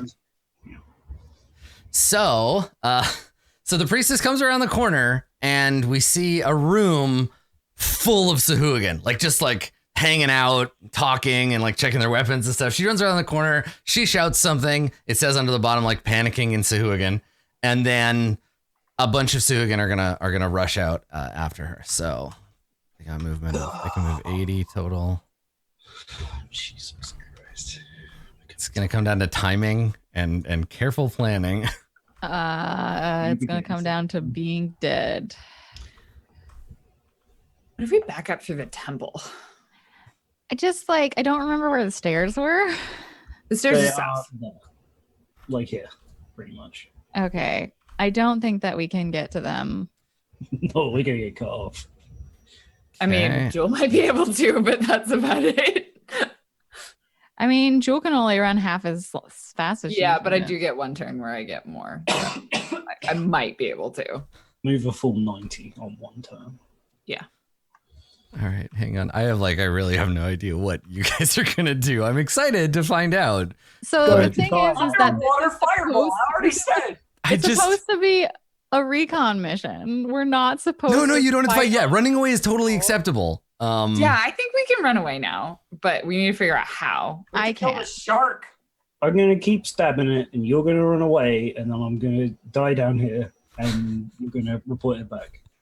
No, I don't. I'm not leaving you, 8. Yes, I mean, that's your only choice. it is. I'll hold the line. Okay, Hodor. Okay, hang on. I'm sorry this is taking so long. I just have a lot of Sugan I have to move. Guys, the one thing we have to remember: recon. Just remember, recon What if mission. we go back into the room, do another tiny hut, and All just right, We won't be able to breathe. 8. It is your turn. Please go. I Oh, think my we special bonus. Yes, you get a free super bonus attack, shot. Yep. which I've never got to do, so I don't remember how it works. In addition, blah blah blah. You have advantage on the attack roll. Oh, I already do. Okay. Yeah. And if the attack hits, does a 15 hit? It sure does. Yes. Hell yeah. Yeah, this thing's a big squishy shark, right? Like it doesn't have arm. Could you imagine if they put those coral armor my plates God, on why this didn't guy? they? Ooh, Why baby. would you put them on the I think shark? probably because this No, creature the is sacred big to shark. Yeah, I think it's probably because it's sacred to Sekula and they wouldn't want to ruin mean, him. If they have to feed it babies to keep it under control, I would love to see them try to put coral armor on Yeah. it without getting eaten. So I deal extra damage equal to half my fighter level, so it's 13 plus 3 for a total of 16. on Okay. my bonus action. And then I mark it, and then I stab it some more. Okay. I'll kill this shark. Here's the thing, though. Even if we kill a shark, they're definitely going Ooh. to kill us. Well, that's a big crit. That's a big old Crit. crit right there. 15 more damage. 15 damage is enough to kill it. Yeah. You slay the shark. You shove your javelin into it. I'll let you know what you describe it. How do you kill the giant 2-headed shark with your javelin? So it bites Rin, and I Mhm. take that opportunity because of my mastery of the battlefield. So as it goes and does that, I get a quick jab in, and it turns towards me, and then opens its mouth wide, and I go up. I punch it in the bottom, in the top of its mouth. Then the javelin goes right into its brain. I'm pretty sure RoboCop killed somebody that way with the data spike. That's great. So yeah, the spike pops out through the top of the shark's head, and the thing thrashes and flails, and then goes limp and Guys, we floats. scouted out their giant shark god real well. Yeah, I turn. I was like, we should leave. We gotta get out of here. Time to go. Let's fucking go. Okay, so you start to move. 8. Sorry. Yes. Yeah, you've moved. No. Okay. Yeah, I got you there. All right, let me move another type of. Oh my god. Wow, I didn't expect that would happen. 12 armor class and 115 hit points doesn't get you very long. Something doesn't. Why do they Monsters worship this monsters with really low AC die so fast, even with bonus actions. Unless you have a way to get worship your those little tiny sharks. unless you have a way to get your health back, AC 12 against level 5 or 6 party members is like, forget it. Like, I am more survivable with 22 AC and 79 hit points. Like, effectively, that's way more. Oh, yeah. Having a high AC. That's why those sharks were so hard. It was the 18 AC. It was like almost nothing else. Okay, Jewel, it's your turn. 8 said we've got to leave. She does see that Macaria is kind of far back. Fuck. She thinks for a minute. Come on. She has no way of helping. Yeah, Macaria, there's this like giant, it's the biggest dead thing you've ever seen. And you're like peering over it at your friends. I mean, of all the party members to accept their death, She has like no way of If helping nothing else, Macaria, Fine. this has proven that Merkel is better than Sekola because its chosen has just been given over to Merkel. it's see? we're gonna do the dash. So 1, Go for it. 2, 3, 4, 5, 6. I don't think she's gonna leave the party, so I'm not gonna do the cat move because I feel like she can already move the fastest and she doesn't like want to be that far away from them. Also, you might get caught alone against a bunch of Sugan, so staying with the party is probably better. But she switches to short sword. Right. Okay. So you're okay. All right. So let's just see real quick here. Movement rate on these guys. I love the token that says shell sharks. That's my favorite one. Mm-hmm. Check out the thing I just got given to me on Twitter. Let's see here. Okay. There we go. Okay. Oh, Dave. All right. So, Rin, it is your turn. You or Macaria. Yep. 5, 20. There we go. That's neat. I'm done. Okay. Do you have an action or did you dash? I moved twice. Yeah. Okay. I'm like, I got health potions. I am going to let's see. I guess I can move through the shark because it's dead.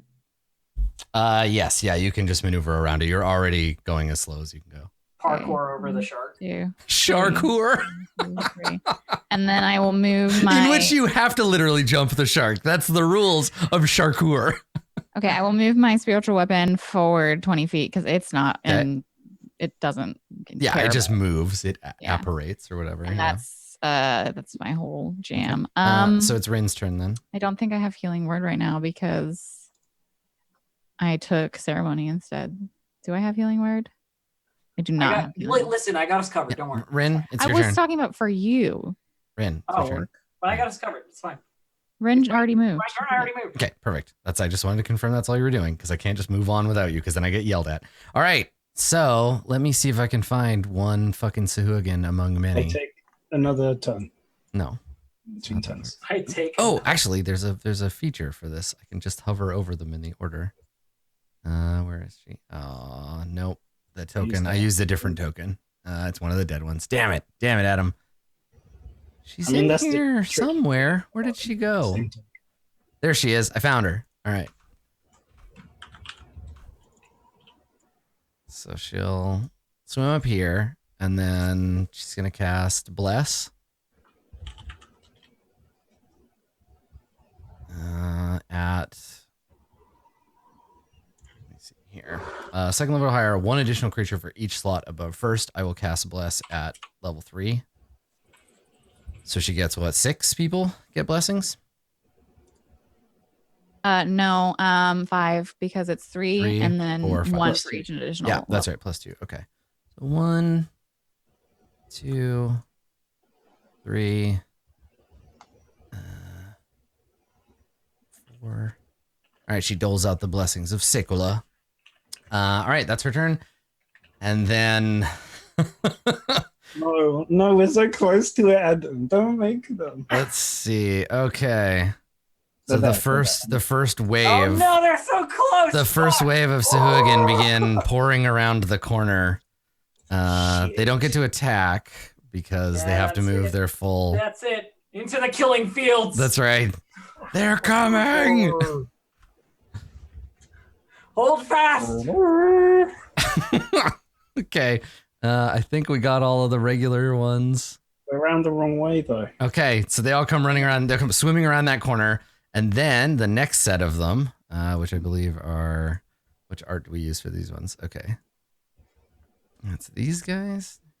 There's so many different kinds of I'm not Sugan. entirely sure if Fireball is the right choice here. Okay. It's underwater. I don't know if it is. Do it.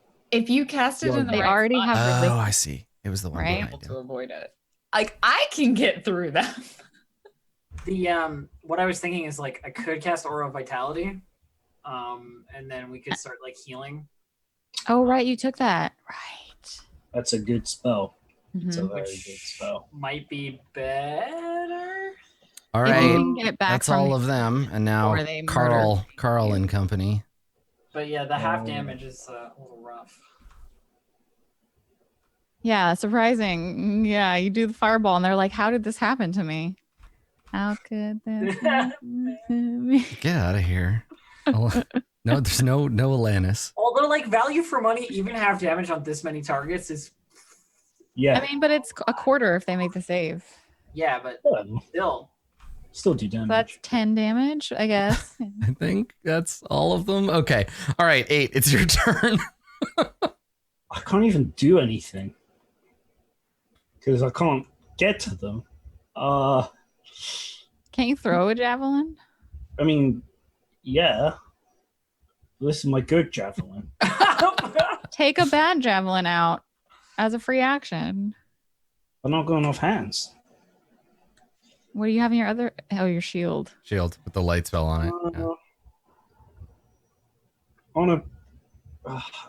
I want to do shark stacking. I want to go on top, but we already established that doesn't really work. Doesn't really work, yeah. Without a swim speed, you can't hover above the shark. That's fair. You don't have the swim bladder, so you That's right. can't control. You can get one installed, I guess, later. I can't even get him stupid. I mean, running. sharks don't have one either, so I'm surprised they have a swim speed.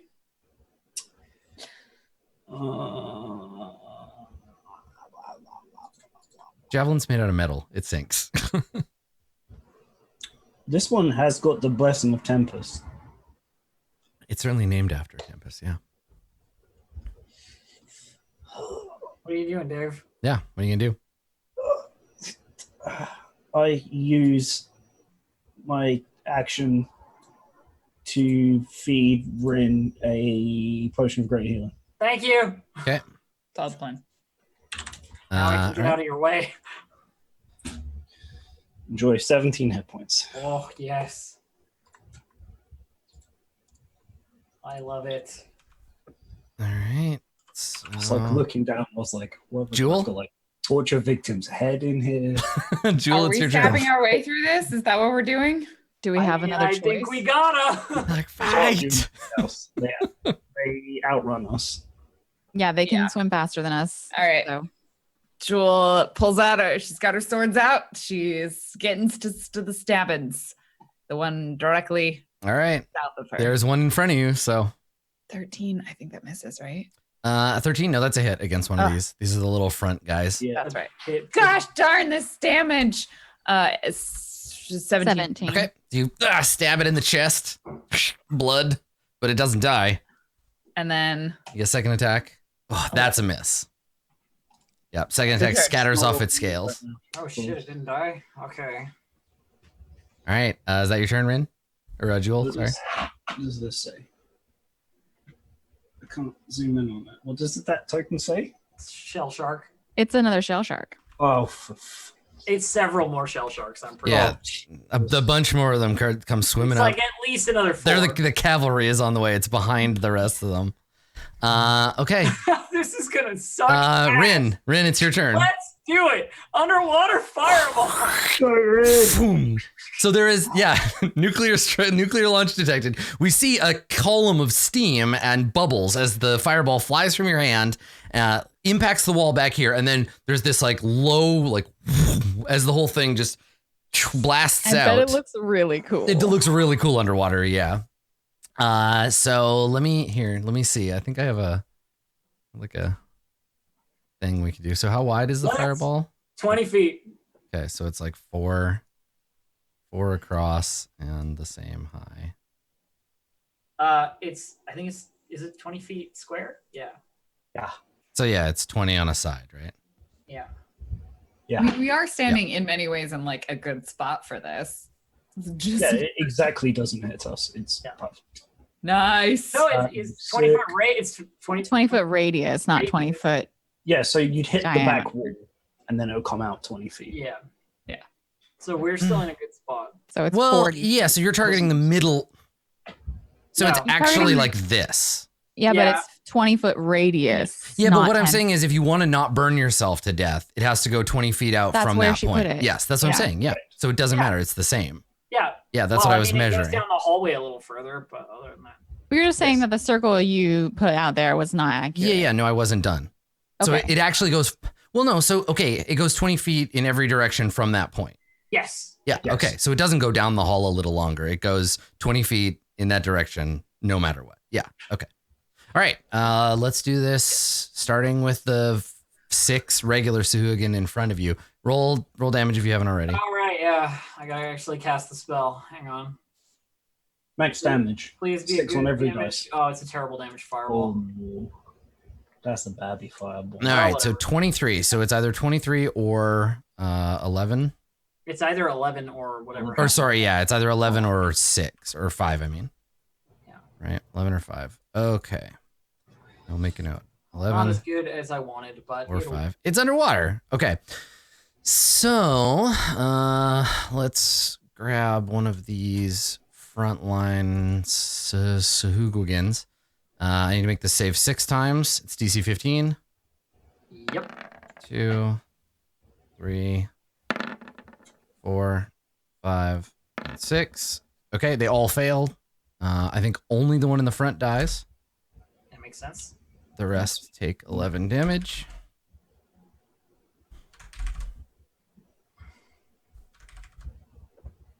I'm gonna clear tokens as you kill them, just for the sake of like occupying space. Sake of ease, yeah. Okay, all right. So that's the fireball hits those ones. Now we'll do. Let's see. There's 1, 2, 3, 4. Let me see how far out it goes to there. Okay, I think it's all the coral smashers. 1, 2, 3, 4, 5. I think there's 5 of them. No, 1, 2, 3, 4, 5. Yes. Okay, there are 5. 2 of them have bless. Cool. So let's do that now.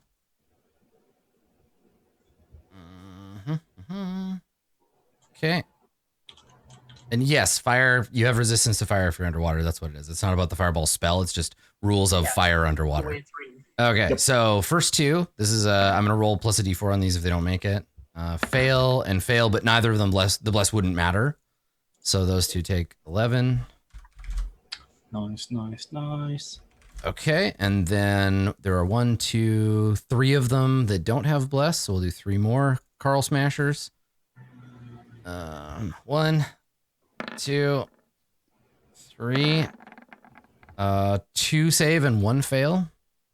So 11, 5, and 5. Okay. And then we've got deep divers. I need to do 1, 2, 3. Oh, did it get that far? Oh, hold on. I owe you 1 more Carl Smasher with bless and a Okay, side of 1 more. fries. Okay, that one got a crit, so he takes the Ow. 5. Okay, so I feel like this amount of math is where we should be like, if you two want to not have to do this on a piece of paper on your Jesus, I can't even imagine. you should probably sign up for Roll20. Yeah, That's seriously. right. Put the link in. The link, yeah, the link. Yeah, nice Do one. less math. While Adam does work. Okay, so let me see. 1, 2, 3. Looks like 4, 5 deep divers, 1 that has bless. Okay. What's a deep dive? I guess you'll have to find out. All right. Deep Probably diver. something that dives deeply. All right, guys. I just need you to survive this one next turn, and then I can keep healing us. It's fine. 1 I with can bless. survive. Doesn't Yeah. matter. Takes the hit. People at the beginning. And that's 5. And then 4 more without it. 1, 2, 3, and 4. Let's see here. 1 fails, 3 succeed. So let's make this guy the failure. And then 5 and 5. Okay. And then I think that's... Oh, there's one more. There's a champion behind them. All right, so the champion with Bless. You know what what? you get with AoEs. This is still worth it. Like 5 damage even on all this shit. Is and that one succeeds, takes 5. Okay, so that was the fireball.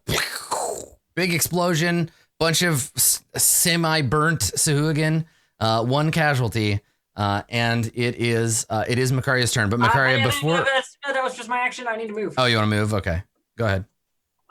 Because I don't want to be in the front here. So. Okay, so attack of opportunity on you as you back. Yeah, go ahead. But it's just from like a regular nobody. Yep. So bite attack. Bite on you. I get an 18. That hits. Okay, you take 5 piercing damage. Cool, got it.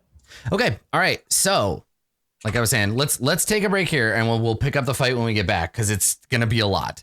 Yep. There's a big hallway full of shark people, and Makaria, it'll be your turn next, and then it'll be 4 straight turns of Sugan action. So don't go anywhere. We'll be right back.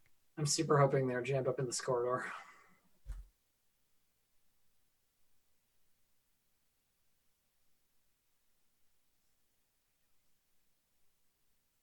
Whether you're a brand new fan or a longtime viewer, you can support the show and the cast of Roll20 Presents by going to roll20.net/start/Roll20Presents and signing up for a free account. Dungeon Masters will find maps, tokens, and a cornucopia of exciting tools to improve their game. Players will gain access to built-in character sheets with support for dozens of different role-playing games. No matter what role you take, our quantum randomized dice roller is there to keep the action moving. Don't wait to join the party. Sign up today at roll20.net/start/Roll20Presents.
Hello, everybody, and welcome back to a whole lot of Sugan.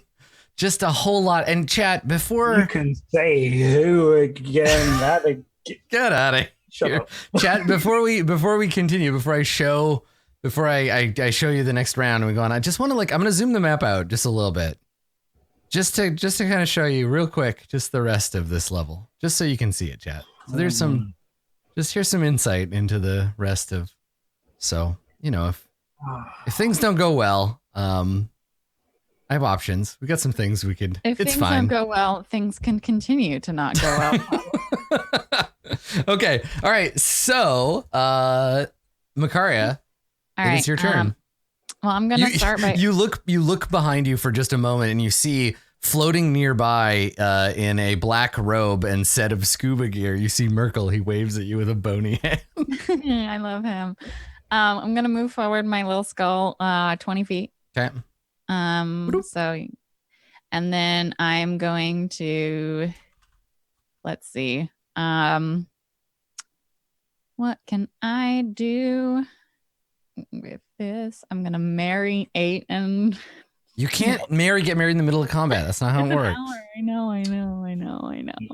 You only formed. I've seen Pirates of the Caribbean. Yes, you can. I don't think Pirates of the Caribbean are an authority on the source of Dungeons and Dragons rules applications. Okay, well, I'm gonna bless the bony hand of Merkel. Blesses my 3 compatriots. Wow. All right. Wow. You're all blessed by Merkel's. And then Merkelly touch. I'm gonna stay back here because I look at the approaching tide of Sugan and I'm like, no, thank you. Okay, so I gotta add bless. Yeah, I can bless 2, you priestesses. There's actually just the one priestess. You've killed most of their religious class. Good. Yeah. You're like, we didn't need to defeat them. We just needed to erode their culture from within and then leave. Look, if all the priestesses are dead, who's gonna tell them what to do? It's fine. Mm-hmm. You're going for the culture win, not for the war one. Okay, hang on. I just have to add the. I'm gonna reconnaissance all their priestesses. I have to add the Sekula. Existence. And this has been going on for 2 turns, so she's at 8. Okay. Anything else, Makaria? All right. Speaking of the priestess, she will move. She dies. She'll move up. Of sadness. What's the range on spiritual weapon? On casting it, 60 feet? Okay. Actually, it's 120 feet. Ooh. Well. Oh, sorry. Guiding bolt. I was looking at guiding bolt. Tell us about how high your IQ is. Spiritual weapon is 60. I don't know why I was looking at guiding bolt. It's fine. I really like that, Dave. Thank you for laughing at a joke that was at your expense. Okay. It was perfect. I couldn't have. All right. So the priestess conjures up the spiritual trident, which appears here because she can't see any other target. And then that's it for her turn. All right. So Junior Sugan Murder Squad, they will move up. No, stop going over our heads. Yeah, and I'm swimming over you, but I'm keeping in mind attacks of opportunity, so that one can't go any further. All right, so the baby Sugan, they swim in there, and there are 5 of them, I believe. There are. Okay, so Makaria, I get a 5. No, wait, you have you're bleeding. For me? Yeah. Oh no, that's not. That's you're all the way back here. He doesn't throw a spear at you. This is at yeah, Rin. I was like, I got a 12, really Rin. away. So it's the first one's a miss, and then a bite, and this one is a 13. That's also. Was that a hit on you? That's a hit. But Okay. Cutting works it, and I don't need to. Yeah, don't bother rolling. Okay. All right. Stab, bite, flail, trying to get you. Can't get you. That's this one. Next up, this one is gonna go after 8. This is the only one that can attack 8. Come on, bro. So advantage. 22. Yeah, I'll do. 8 piercing damage. Oh, God. And then a bite attempt with advantage is a crit, Makaria, unless you'd like to reduce it. Now, this is the beginning of the fight, and these guys are the weakest of all of the shark folk, so. I'll save it. Yeah, I'm not gonna 6 more reduce it. damage. 8. Okay, and then 2 on Jewel.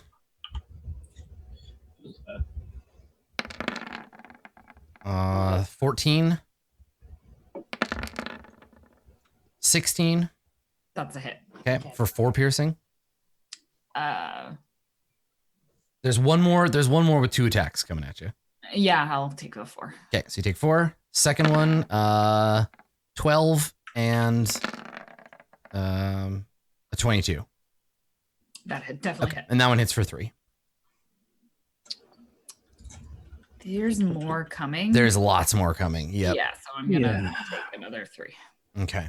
All right. So let's see. Deep divers. So these ones are. I got 4 of them, I think. 1, 2, 3, 4. Yep. Okay.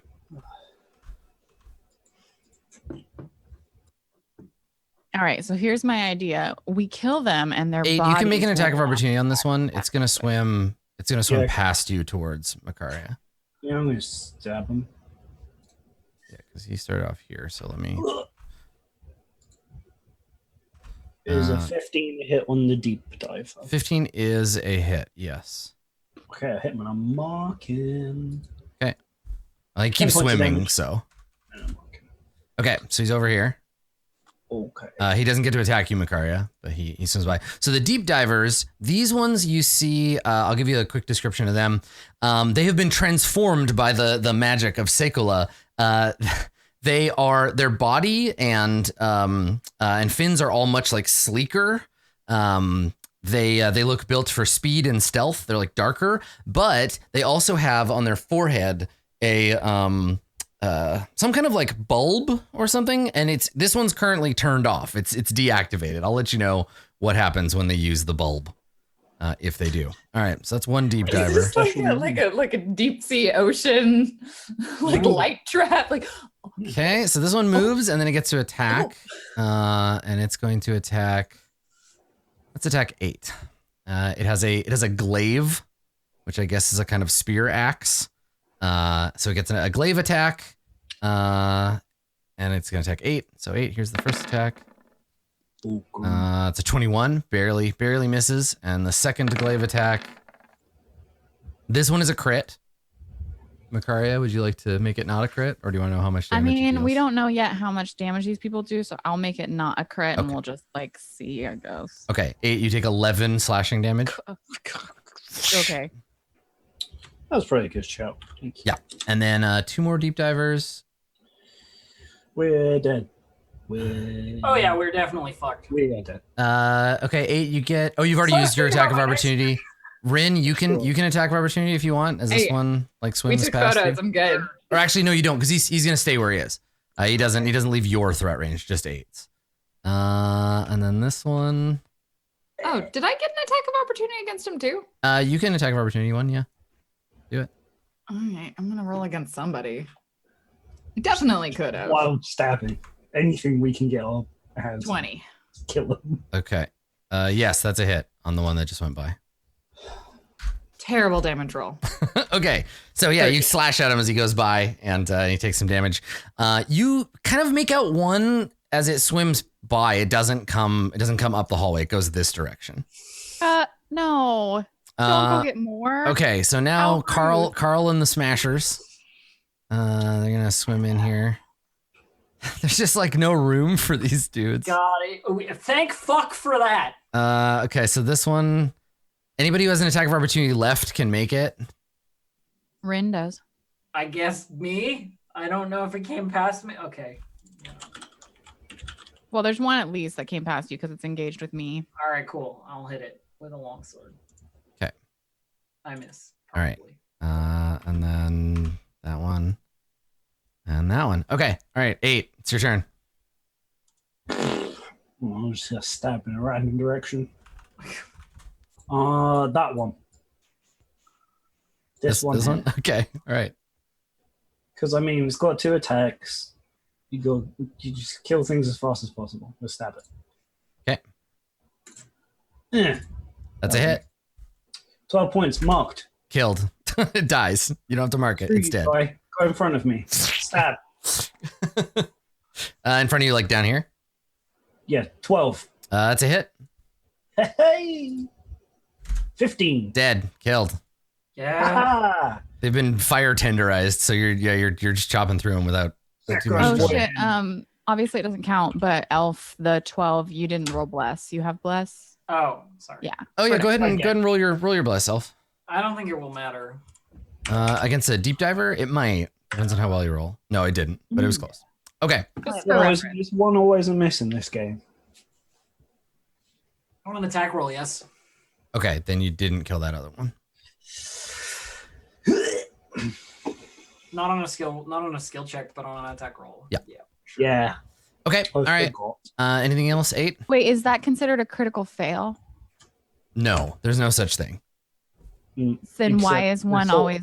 No, but there's no such thing as a term a critical fail. You can't undo it with your magic. Okay, yeah, it's only a critical hit. Okay. There's no such thing. It's just an automatic miss. Yeah. I'll push him over instead. For fun. Okay. Aren't they swimming? Are they immune to prone?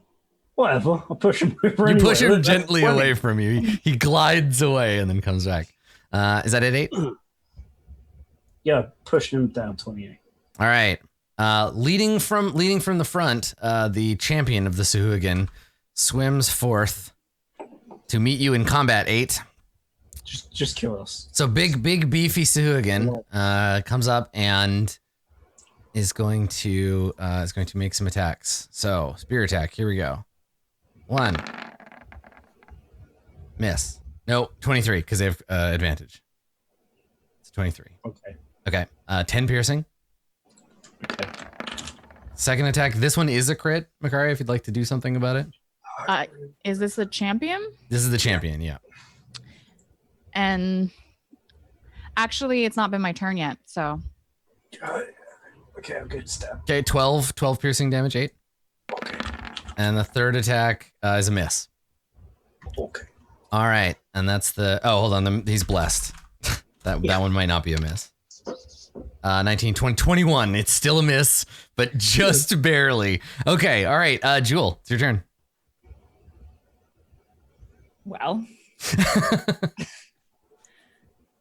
I pushed that one over. Push which one? One in front of me. Are they actually? I stabbed that one. Do I actually have advantage against it? No. Is it prone? Well, I don't know. So how does it work if you can swim? You can be knocked prone, right? Yeah. There's nothing about it that says there's nothing that's in the rules that says a giraffe can't play football. All right, let me roll.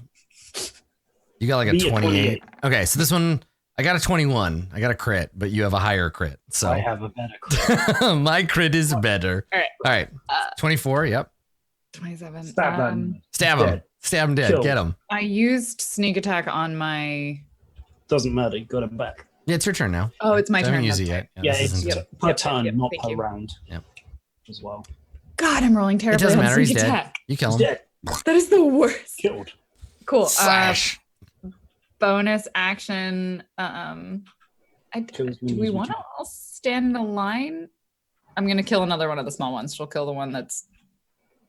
That one? There's like 2 of them in front of you. They're both equally burnt. Yeah. What's a hit? 17? Yep. Okay. Oh, it should not Okay. have rolled the sneak attack, so 5 damage. Okay. It got confused. I All right. turned it off, but it didn't like it. You stab it, but not to death. Just Not quite. it hurts. I don't quite make a fish kebab. Okay. All right. Do you want to move at all, Jewel? Or are you good where you are? Where to? There's a door behind you. There's like a room back there. We've clarified that the doors are still 10 feet tall. So, Yes. like, unless we want to Yeah, so we can close shut the it. door, You can shut the door. The doors are also 10 feet tall, but yeah. but we'll run out of breathing. That's true. You can max. You'll max out 16 hours from now. You'll all suffocate. Yeah. I'd rather go down fighting. Okay. All Yeah, right. so would I. So, I don't have to breathe. Yes, yeah, Jewel thank you, stays Adam. All right. We will live forever. Never mind. Okay. So you briefly see some sharks, some familiar shark silhouettes swim by this way, following that deep diver. All right. They're Rin. coming around behind us. All right. Not that they need to, because we're already flanked as shit. I think the best thing I can do Cast fireball on us. is to self-immolate. I think that is like the best. Honestly. I believe in you. But also, I could step back in Aura of Vitality and try and stay in the room and heal people because it's like a 30-foot aura, but it's not enough, quick enough. We're still going to go down like really hard. So I think I just recon the crap out of this and just blow a fireball directly at my feet. I mean, the thing is, you're standing right behind 8, so you just like. I mean, let's see if I can do this without hitting like some of us. So if you throw it down here, what do you got? You got. Hang on, I'm working on it.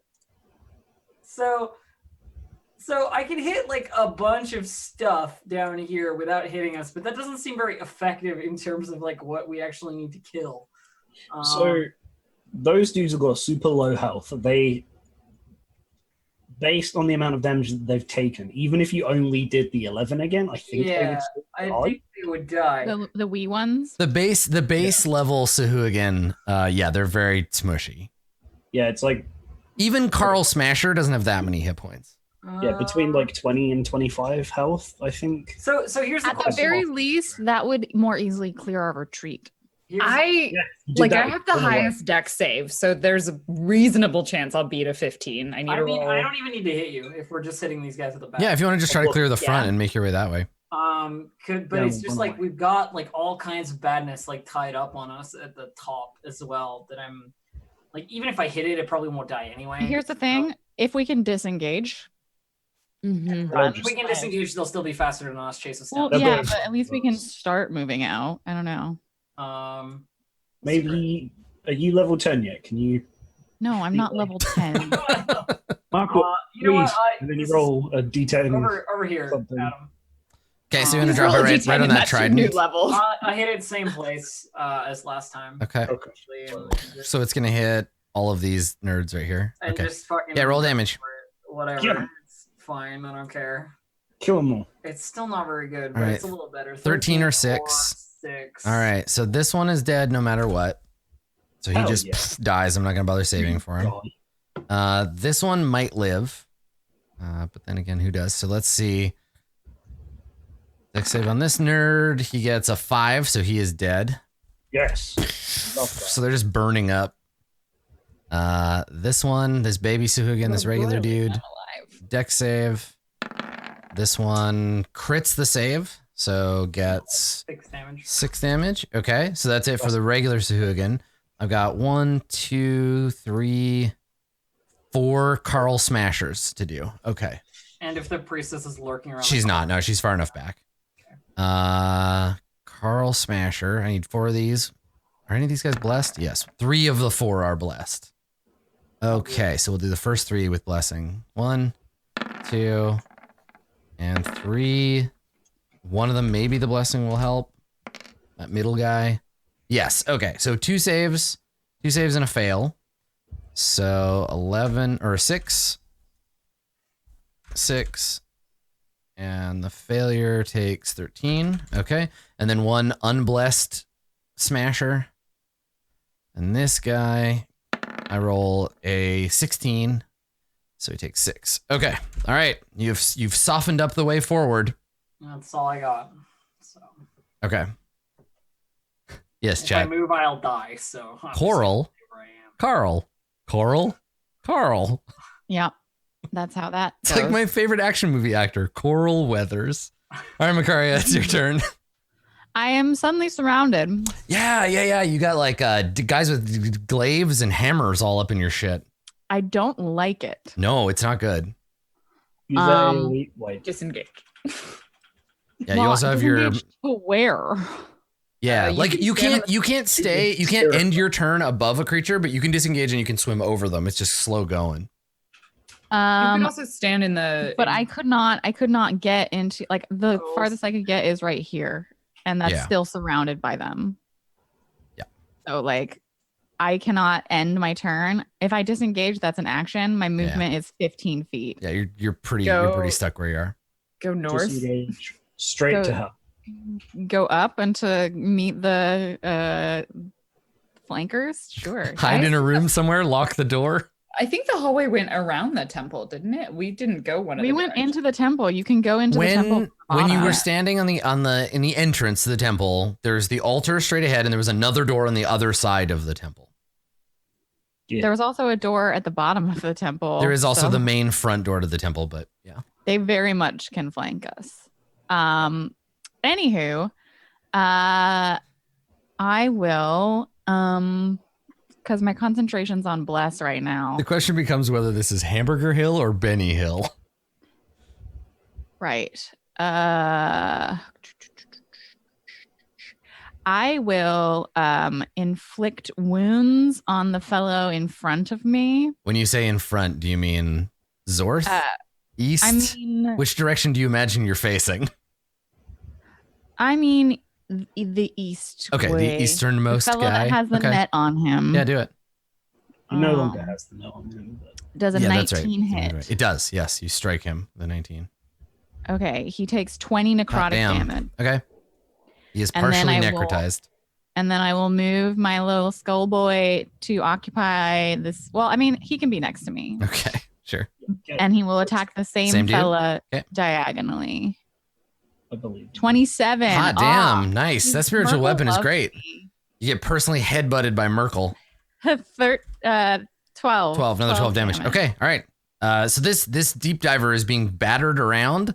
And then battered Macaria fish. like screams a scream of like basically like she took it a level in barbarian. Mhm. Comes out all bubbly. Is the type of scream. She accepts her death. If this is how it is, this is how it is. Is that your turn? Yeah. All right. The Sugan Priestess. She moves up here to see what the F is going on. And then she's gonna move her spiritual weapon. It can only move 20 feet. And then I don't know, does she have any good spells? We've been over this. She doesn't. She's gonna guiding bolt 8. Why? Yeah, her only spell.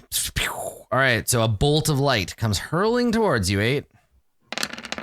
I get a 16, so it misses because she's terrible. Yeah. All right, so she's got 3 of those, and she casts 1 of these, so she has 2 left. Okay, all right. So that is the Sugan Priestess's turn.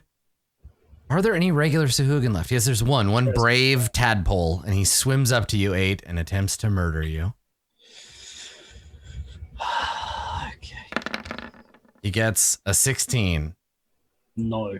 and then he gets a 17. Just gnawing on your shield, trying to stab you, and it's no good. It's no problem. All right, deep divers. 1, 2. Is this? No, that's a champion. 1, 2, 3.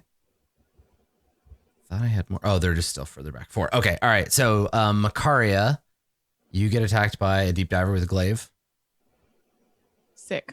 Yeah, here comes that action. Let me find its character sheet. Here we go. This is a crit. This is a 24. No, thank you. Okay, so you take 6 damage.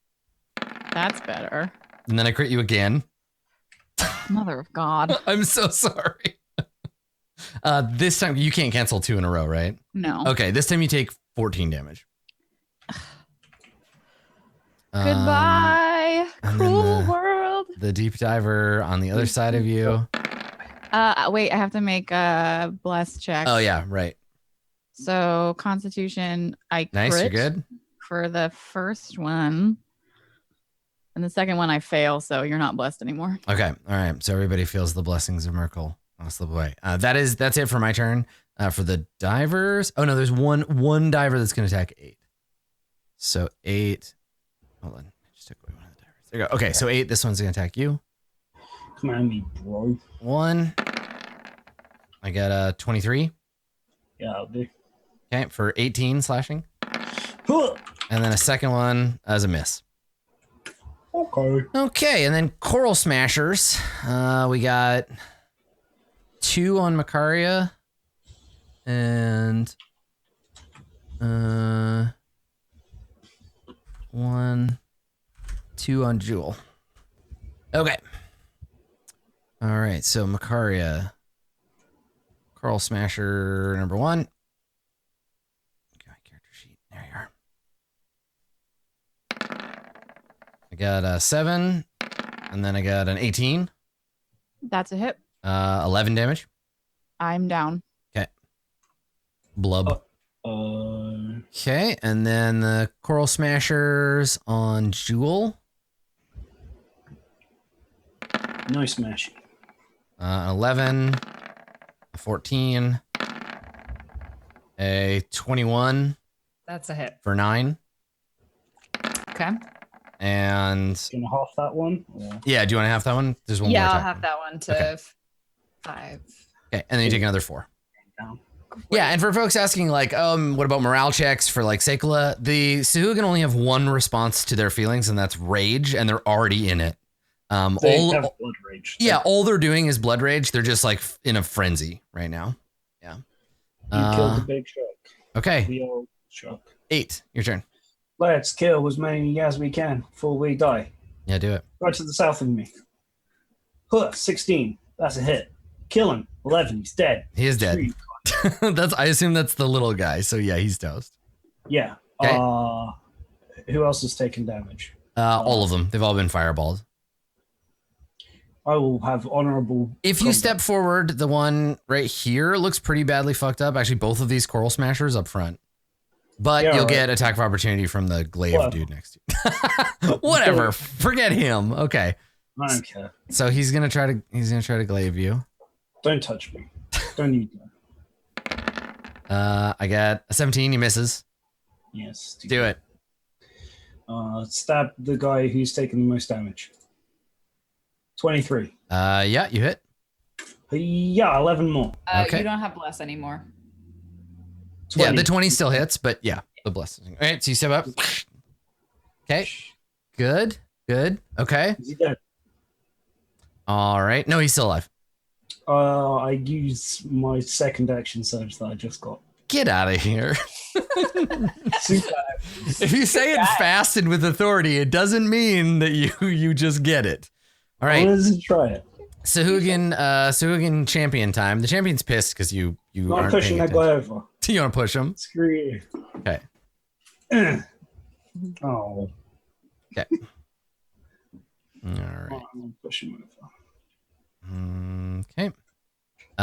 He can attack of opportunity with a claw. They have claws. So he's holding the glaive, and as someone moves away, he goes, ha, and slashes you. That's fine.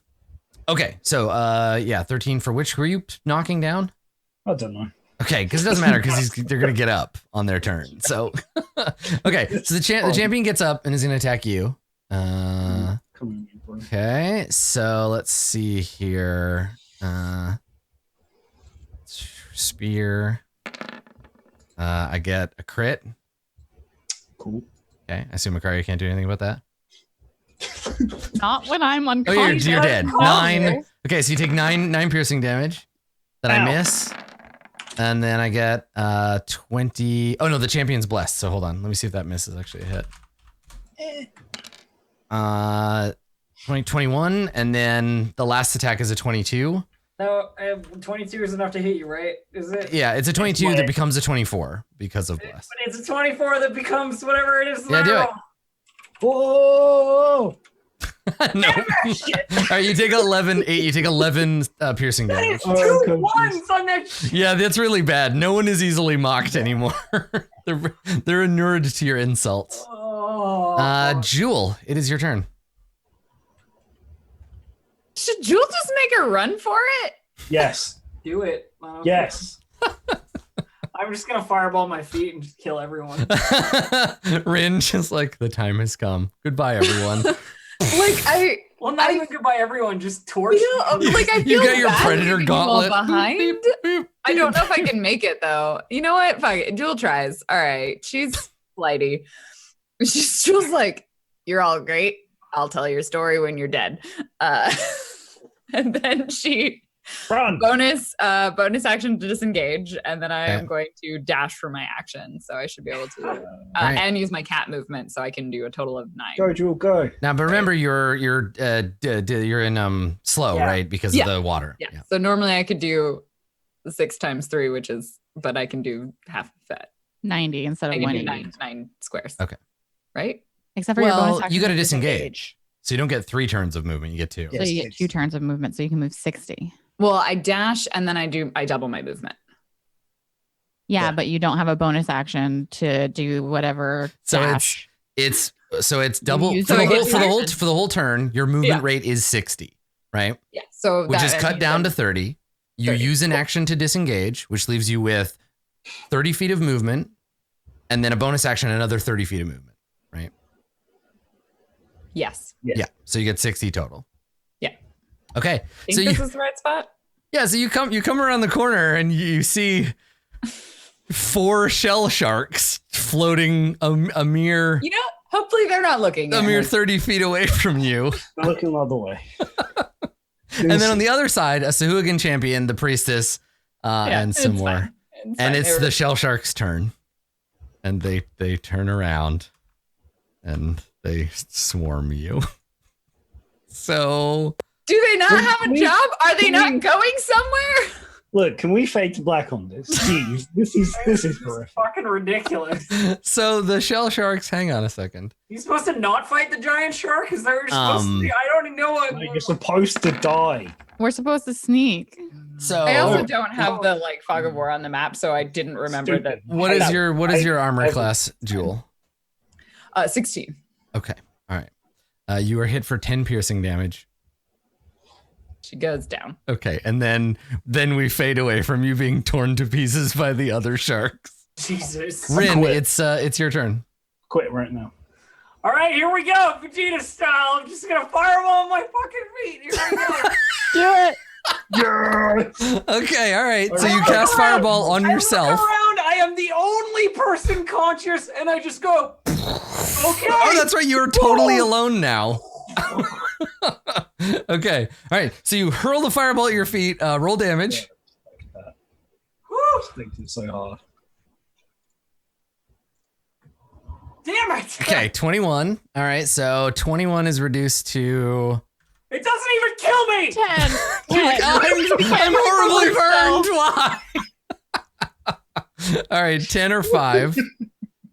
Rin, make a saving throw against your own magic. It doesn't even kill me.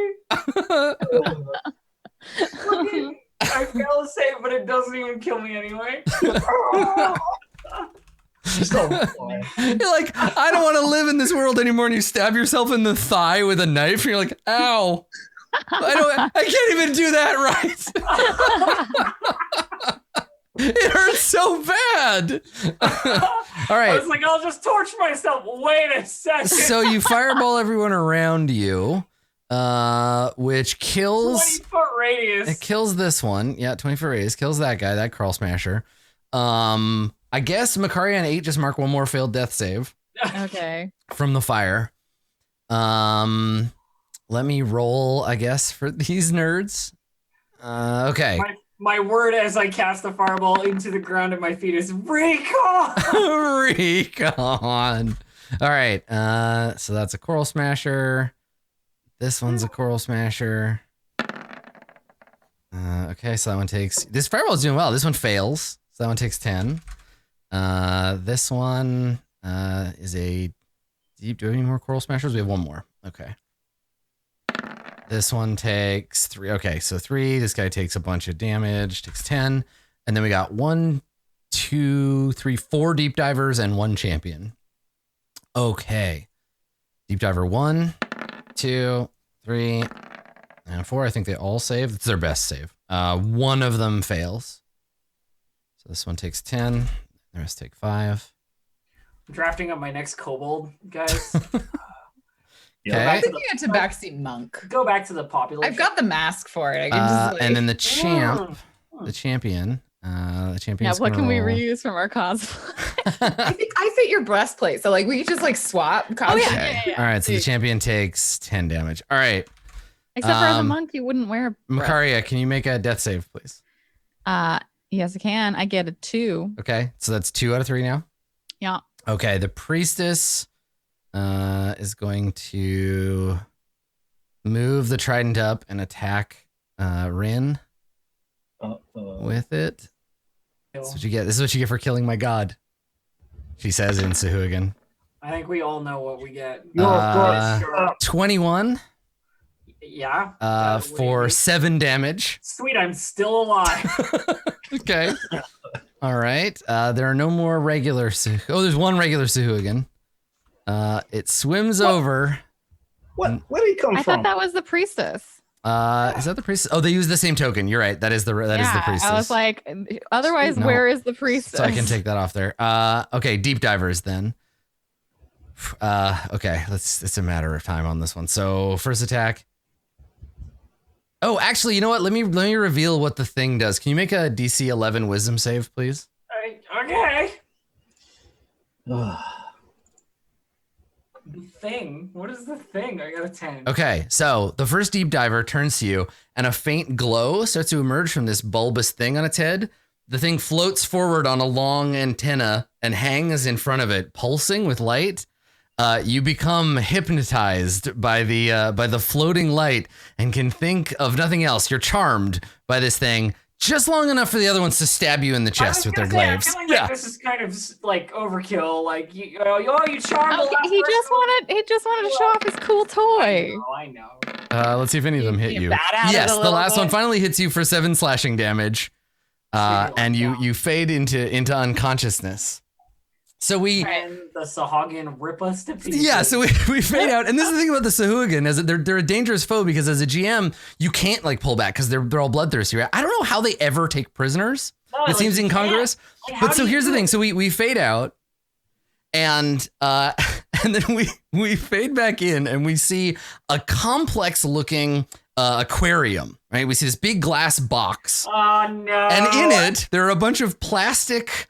Like plasticky looking like carved figures painted in bright colors. Some of them are little fishmen with hammers. Others have spears. And they're all in this like little sandbox and there's some castles around. And then we see 4 like cartoonish looking, like obvious caricatures of each of the characters, right?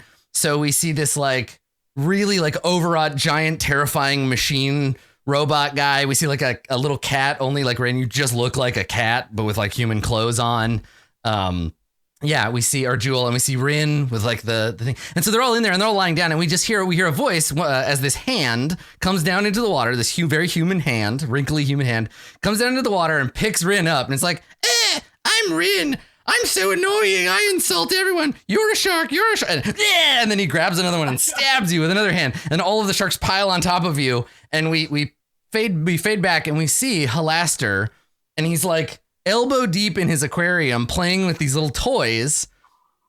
And from off screen, we hear someone clear their throat like, and Halaster looks up. He's like, what? I'm very busy with wizard stuff.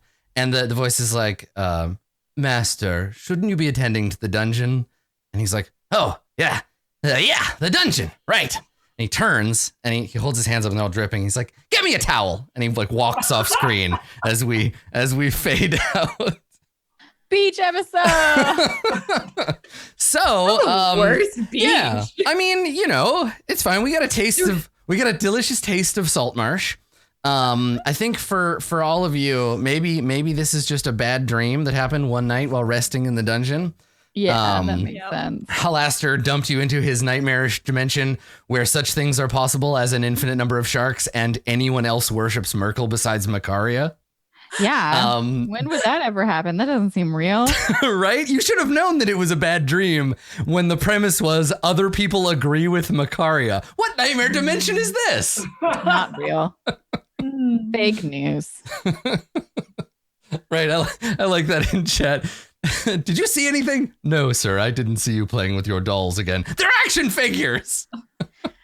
The thing I'm like confused about is like, unless you have a full party of rogues, how in the recon fuck are you supposed to do this?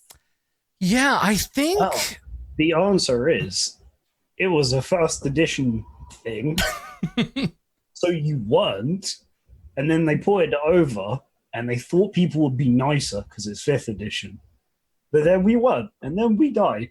So I'm not entirely certain. It's an interesting adventure because it's the least traditional of the set of 3 that make up the Saltmarsh adventures, right? Yeah. Like the adventurers they were talking about before, those would be players if you were of the right level. So for example, like the Sinister Secret of Saltmarsh is you show up and something is going on in the town of Saltmarsh. You are 1st to 3rd level. And you investigate, like, what is the Sinister Secret of Saltmarsh? That leads you into the second adventure, whose name I can never remember, which leads you into this one, which is Danger at Dunwater, and then into the third one. And those are all included in this, but it's like you figure out those kind of like bits and pieces of the adventure as you go along. And then this is meant to be like, go in, find out the deal with them, thwart them as much as you can, and then get out. So I have a very important question. Yeah. Do we still level up? Yes, totally. Yes! Yeah, Yes! absolutely. So we're Yeah. level 7 now? You can totally level up. Yeah. Yes! Fuck yeah! Yeah. I gotta get my Best player's peach! handbook. I believe the final enemy in question is meant to be like the Sahuagin in general, right? That they are the final enemy. Just the Sahuagin? Yeah, like this fortress of Sahuagin are meant to be the final enemy. And in the adventure, the conclusion of the adventure concludes if the heroes achieve their objective and return safely to Saltmarsh. And then if you want to continue, you can go on into the assault, which is where the attack of Saltmarsh's militia with help and all of that. And there's like a little victory point value thing. So like the way that this works, if you do the adventure and you do that part, this is how the adventure wins, right? So we didn't talk about this because it was a mechanical thing, but the way it works is the forces that attack the fortress from Saltmarsh, you give them victory points based on how many things you've killed in the dungeon. So if you kill, for every regular Sahuagin, you earn 1 victory point. If you kill a Sahuagin champion, you earn 3. A Coral Smasher is worth 5. Opening the Area 1 gate and like breaking it or forcing it so it stays open so they can't drop it, that earns you another 15 points. If you never raise an alarm, you get 25 more points. If you manage to kill Blade Master Makat or Baron Kepmak, you get 10 and 25 points, respectively. Yeah, I killed him.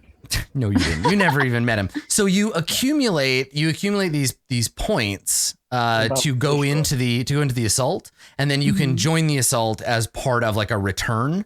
So if you get as you play, as you do things during the fight, you can get more, so you can help increase those victory points. And the idea is that at the end of the adventure, if somehow you don't get any points, it's considered failure, and Saltmarsh gets destroyed, basically. The GM is empowered to give you, like, I would give you points for stealing all of the weapons, right? I would give you points for like other things that you did during the adventure. Like I was making notes as we went along. So there's basically 3 kinds of victory. If you get 50 points, less than 50 points, it's a Pyrrhic victory. So the Sahuagin escape but aren't like permanently routed, and they might come back later. You get basically you get 700 gold and free passage to fuck off. They're like, yeah, thanks for trying. Here's 700 gold and free passage on a ship going anywhere within a week. Go ahead and take it. Oh. If you get 51 to 125 victory points, you get 1,000 gold, and they give you a magic item. Magic sword. And then total victory is 126 points or higher. And if you manage to kill Baron Kepmak during the adventure or after the adventure or like during the raid, the Sahuagin break up no matter what happens if you assassinate him. And then you get some other. What about God Doublehead? Nah, he's just a big monster. He doesn't even give victory points. No, you don't get any bonus victory points for him. It's more about the cohesion, because remember, he's big and scary, but like the Sahuagin, it's about like the people keeping them in control. I agree that he's probably worth something, but he's not on the table. So like, you know, maybe give him like 5 or 10 or whatever. Yeah, You killed their god, not worth anything. Yeah. So it's interesting in that it has a different reward system than your normal like go in, kill a bunch of stuff and get out. You know, because there are situations like this. I wonder if I can turn off here. I'm gonna turn off for the sake of chat and for your edification. I'm gonna turn off the lighting so you can see the whole map. Let's turn the lights on. Okay. It's closing time. Let's see here. I'm trying to decide. I guess I'm gonna just go for a 7th level in Rogue, but I feel like at some point I've considered multi-class. Ooh, to what? Something weird's happened. Adam, I've broken it. What have you done? I'm moving the map around as opposed to like. Oh, good. Yeah. Oh, yeah, you sure did. How did you do that, I Dave? can't go into monk because my wisdom's not high enough. Stop it. But it's tempting. Fighter is always. Yeah, well, Dave broke the universe. Let me fix it. I think I figured I could do I did warlock. fix it. You broke it. Warlock would be sweet. That's you. Good. Go Yes, weapon, it go is weapon broken. Warlock, and then have a warlock dagger. Anyway, that was one room of like triple that number of guys. So you have lots of opportunity to get victory points, but the idea is that you can go in, kill off some of them, bail out. I think it was just that you got caught up in too many at once. If you had gone in and killed the first, it's interesting because if you're used to a more traditional style of adventure where you're like, we want to go in and murder a bunch of shit and take their treasure and defeat them, it can feel weird being like, well, we cleared the first level and we bailed out. Yeah. You don't want to do that.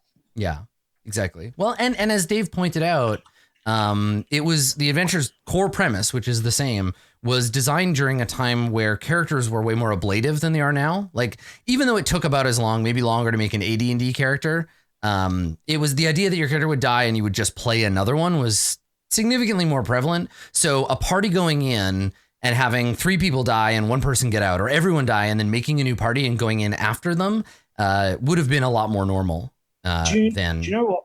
Than it is in 5th edition, for sure. Do you know what would be really interesting to me? To think about how Hooligan work in this. Because what felt the least balanced to me was the amount of Sahuagin as ablative troops, because of their stacking of both advantage and multi-attack, makes them incredibly strong half CR creatures. Yep. And whether or not it would have made more sense and we would have done a lot better if they'd created a new low tier unit. Like a baby Sahuagin or whatever. Right. Yeah. Because that's their lowest thing, I assume, that they have to work with. So when they put a bunch of those in, they're incredibly strong. Yeah. Well, advantage is a thing, and we'll talk about. I'll grab my monster manual. We'll talk about the base level Sahuagin in AD&D. But I wanted to answer some questions from chat. So, to be fair, it's a fortress. The alarm was raised at the door. Why wouldn't you get 200 enemies? So the game, the module explicitly says they don't patrol the first level. They just don't. They don't send patrols up there. They don't feel comfortable hanging out. It's a bad deal to have to work on the first level. So any chaos you cause on the first level, the worst it can do is pull the first level. There's only one alarm. There's the gong, and the gong only reaches a certain distance. So the I don't want to say easy mode, but like the stage 1, and you saw this in the adventure. The adventure only gets hard after the first floor, right? That's where you start encountering the sharks and the big guy and a bunch of other stuff. So you can go in, you can get all the victory points off the first level. You can return and say, we cleared the first level and there's going to be a lot more, but this is what we did so far. So that is an option. If you press on, it's like a lot more difficult, but you can earn a lot more victory points by doing that. So that's one thing that's different about the adventure. I think it's one of the things as a player, like I never felt like leaving was an option. Yeah. And I think that's because I'm so used to adventures where it's like, once you're in the dungeon, you're like kind of committed to the dungeon, and leaving it's like. Well, I felt like we could have left, but we wouldn't have known anything about the thing. So we wouldn't have actually done the job we were sent there for. I didn't feel like we could leave and come back and be like, cool, we did our first part of our recon. We're going to like recoup ourselves. Yes. And, like, yeah. I think the intent is you get one shot at it. I don't think the intent is go recon, come back, go, like you don't go back and forth. I think it's sort of a Darkest Dungeon type situation where you're like, we go in as deep as we can, we bail out and we never come back. Like that's what we did. And now the, like, basically when you return to town, however good you did, it fills up the bar. And then you're like, there you go. You got a B+ on reconnaissance. So we get a bonus for the next thing. And that gives you like that's an interesting, as a player, like it's a really fine balance. Like at what point have you overextended yourself? And Yes. often you don't know as a player until like, well, you're so like, this is the question, right? Like, would it, like, how much game information do you give your players? Like, if I told you at the beginning, you get victory points for the number of guys you kill, like knowing the game, that's another question. So as a GM, if you want to, as a dungeon master, if you're playing this at home yourself, try telling your players you're going to get victory points for the number of monsters that you kill while you're down there. Plus there are some bonus objectives and you can get bonuses for those.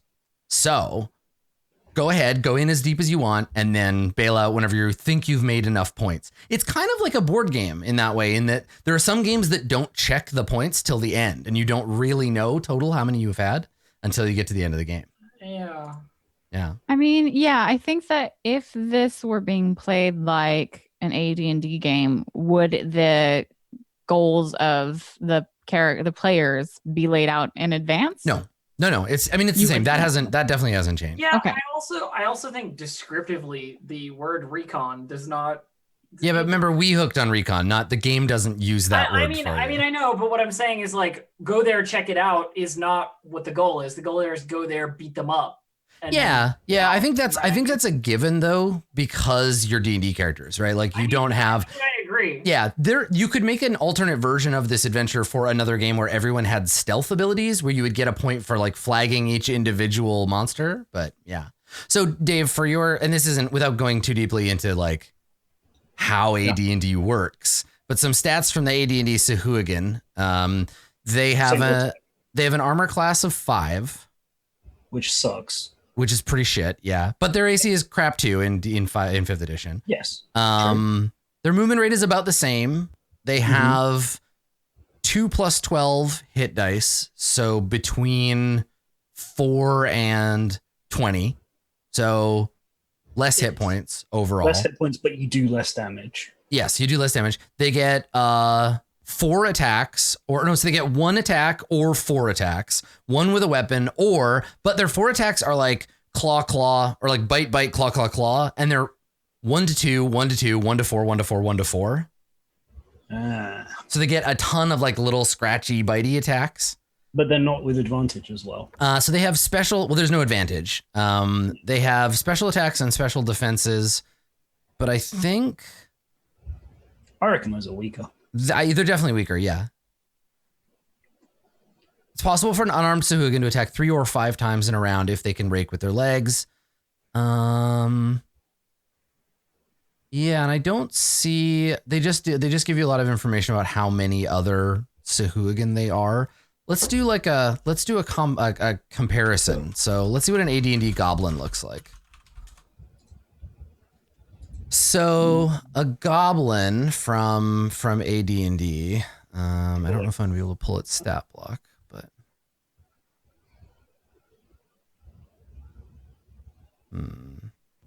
yeah, I don't have the stats here. I'd have to grab the player's handbook. Let me see. I'm curious to do a comparison. Yeah. In other news, since we're level 7, I now have Death Ward and Blight. In other news, since we're level 7, I now have Polymorph. Yeah. I have helping people. I can block for you. I can actually increase people's AC. You will have an extra D8 AC when you're standing next to me. I fucking love the art from this book. Okay. Hell yeah. So a goblin, as a comparison, a goblin in AD&D has armor class of 6, which is worse than a Sahuagin by 1. They only get 1 attack, which is 1d6 by weapon. They only have 1 -1 hit die, so they have between 1 and 7 hit points. Yeah, goblins are way worse. Whereas I think they're somewhat more comparable. It's all the advantage in this. It's advantage skewing the math, right? The Maw, because people in chat were saying like, oh, the Maw of Sekula is a pushover, right? Which is fair, given that it had disadvantage and you had advantage on all of its attack, like all the attacks against it. Because it was, you fought that thing in a perfect place. That was the best place to encounter that, because it was too stupid to know that it was squished in the hallway. Also low armor class and fairly low hit points. So he was fine. It was just the rest of the dungeon. Well, we can't cut them off. Yeah, I feel like from what I heard of our like mission parameters, we were technically supposed to be like sneaking around, peering in, getting a head count, and leaving. But there was absolutely no way with like my character has -1 dex. There's no way that without just Jewel going by herself, we could have. Yeah, I don't think that stealth. I think to your point earlier, Elf. I don't think that stealth was the intended plan. No, I mean, I don't know. Like, it's just the way that like maybe it wasn't initially, right? But I think the way that like it was presented was like not. It wasn't soften them up. It was figure out what's going on. Yeah. So here's what the plan is presented in the game, right? Before the attack can be correctly planned and executed, a small group is needed to make a preliminary excursion into the fortress. The information gained by this reconnaissance team will allow the allies to plan a proper attack. The information gained by this reconnaissance team, that's not kill all the guys. No, but you're not supposed to kill all the guys anyway, right? Like there's just too many of them. You're rewarded for it. You're rewarded by how many you kill, but it's not about that. You can still win if you bail out. But I think the point is, right, like when it says the information gained by this reconnaissance team, to me, what that says is there is a trigger in this dungeon where you learn the thing you need to learn to bring back. No, you know see, I mean? That's the thing. That is what that means to me. Yeah, so it could have benefited from, and this isn't delivery, this is absent. There is no such objective. Oh, totally. Right. If it had said find out like specificity, like if it had asked you to do specific things, it would have been easier to know. But I think a lot of it is, like you said, Lauren, like pre-programming, right? Where you're like, we go into the dungeon, we kill everything till there isn't anything left in the dungeon, and then we leave. See, my thought is that from what the text said and what you just repeated, Adam, the goals of the adventure should then have been like, if you get a semi-accurate count, if you go into most of the rooms, like that seems. But again, going back to the strengths of the characters, you can't do that. Well, yeah, but I'm like, we're not going to be the characters in every adventure, right? No, but no party will. No, if you build a party where everyone is good at stealth, you're not going to be an effective party anyway, right? So it's. I'm just wondering, like, what it was that they. So let me read the mission goals, right? So. The mission goals. The objective of the Council of War's mission is determine the strength of the Sugan force. How many warriors, lieutenants, and other battle-ready troops are present. Right. 2, locate important areas within the fortress. Where are they barracks? Where are they quartered? Where are the leaders housed? 3, discover any significant defensive measures, traps, areas readied specifically for defense, and other dangers the force must overcome or avoid. 4, discover how advanced the Sugan preparations are and how they might mount their first attack. Now, if there were specific things you could do in the adventure, and this is something that if you're a GM and you're watching this and you're thinking about playing this as part of the arc or just on its own, you can put specific stuff in there to be like, you have accomplished this goal. Mm-hmm. It depends on whether you want your group to know those things or not, and for it to be mechanical or not. Because I think you could approach this as saying the GM tracks victory points, the players never find out, and then you just do the assault and it plays out based on the number of victory points they got without knowing how they got the points. Or you can go the exact opposite and say, these are the goals. Here are what you will get victory points for. If you get this many victory points, it will be this successful, right? So it's whether you know the rewards in advance or vice versa. I guess here's the thing, right? Even presenting those goals, it still seemed like the way that you are presenting them as like count out how many guys there are, check out where their barracks, check out where the fortress's defenses are. That still isn't soften them up, kill their guys. Right. Well, no, and I'm agreeing with you. Right? You're not being rewarded for those things. Yeah, exactly. It seems like the adventure fictionally is laying out the goals in a way that's directly contrasting with the actual goals of the adventure. The easy fix is to just change the mission goals, right? To just be like, go in, soften them up a little, right? Knock them around and get out alive. And literally that way you're actually going to like have a fictional idea of what those, like, even if you don't tell your party what the actual, like, I think 3 points are, if you're telling them like, hey, go in, maybe like thin their herd a little bit, like then you would be working towards. Right. But I think the thing is that D&D characters have a set of abilities. And any adventure that asks you to deviate too hard from those abilities is an outlier. I definitely said at the beginning of this, our recon is killing them all because we literally could not. Right, but it isn't. Your recon is killing as many as you think is a good amount and then bailing out before you get overwhelmed. Yeah. But there's no way to like, actually get information about the lower levels, it seems, without like going to them. And because the goal fictionally and the way it was presented was find out what's going on. We couldn't just leave after the first level. There's like things going on. That's the thing is like, it shouldn't, I guess I don't know where the feeling that it's like a failure condition if you leave, right? Like because it's a recon mission. And I think that's cultural. Figure out anything. Feels like a failure. It's that I think we all like, I don't know. I feel like we're coming from a similar place of like the victory points rewards of the way this is designed doesn't align up particularly well with the way your characters are presented. Yeah. I think the only thing I would have done differently is just present the War Council more aggressively and just be like, go in and find out what you can, because that is important. There are a few places where you get victory points for learning about defenses. There is a secret entrance that if you find out about it, you get a bunch of victory points. So those are still things. But yeah, I would throw in more stuff you could find out. I would assign victory point values to like the bosses, right? Because not just Kepmak and the Blade Master, but the big shark and like other things. And then make it clear that it's like go in, cause as much damage as you can. More like a sabotage mission than a recon mission, right? Like you're sappers. That's what D&D characters do. Yeah, because I don't think it's inherently like the way the mission is set up is bad, but there was definitely something in my mindset which made me like I wasn't sure how to approach it, because I didn't think killing them was the thing we were supposed to do, but I didn't really know what else we were supposed to do. And like D&D characters aren't really like built. So I guess that's good. That's good advice for folks who want to run it themselves, right? Is like take a look at the victory points thing, try to align your group and make sure that their expectations fit with the rest of the adventure, and that they go in not knowing because I felt like you guys were waiting for something that felt significant enough to be like, oh, we hit a checkpoint, we can get out of here. When we saw the maw, I was like, if we kill that and we get out, now you could have, right? Like if you had killed that thing and got out, we would have just counted the victory points from the first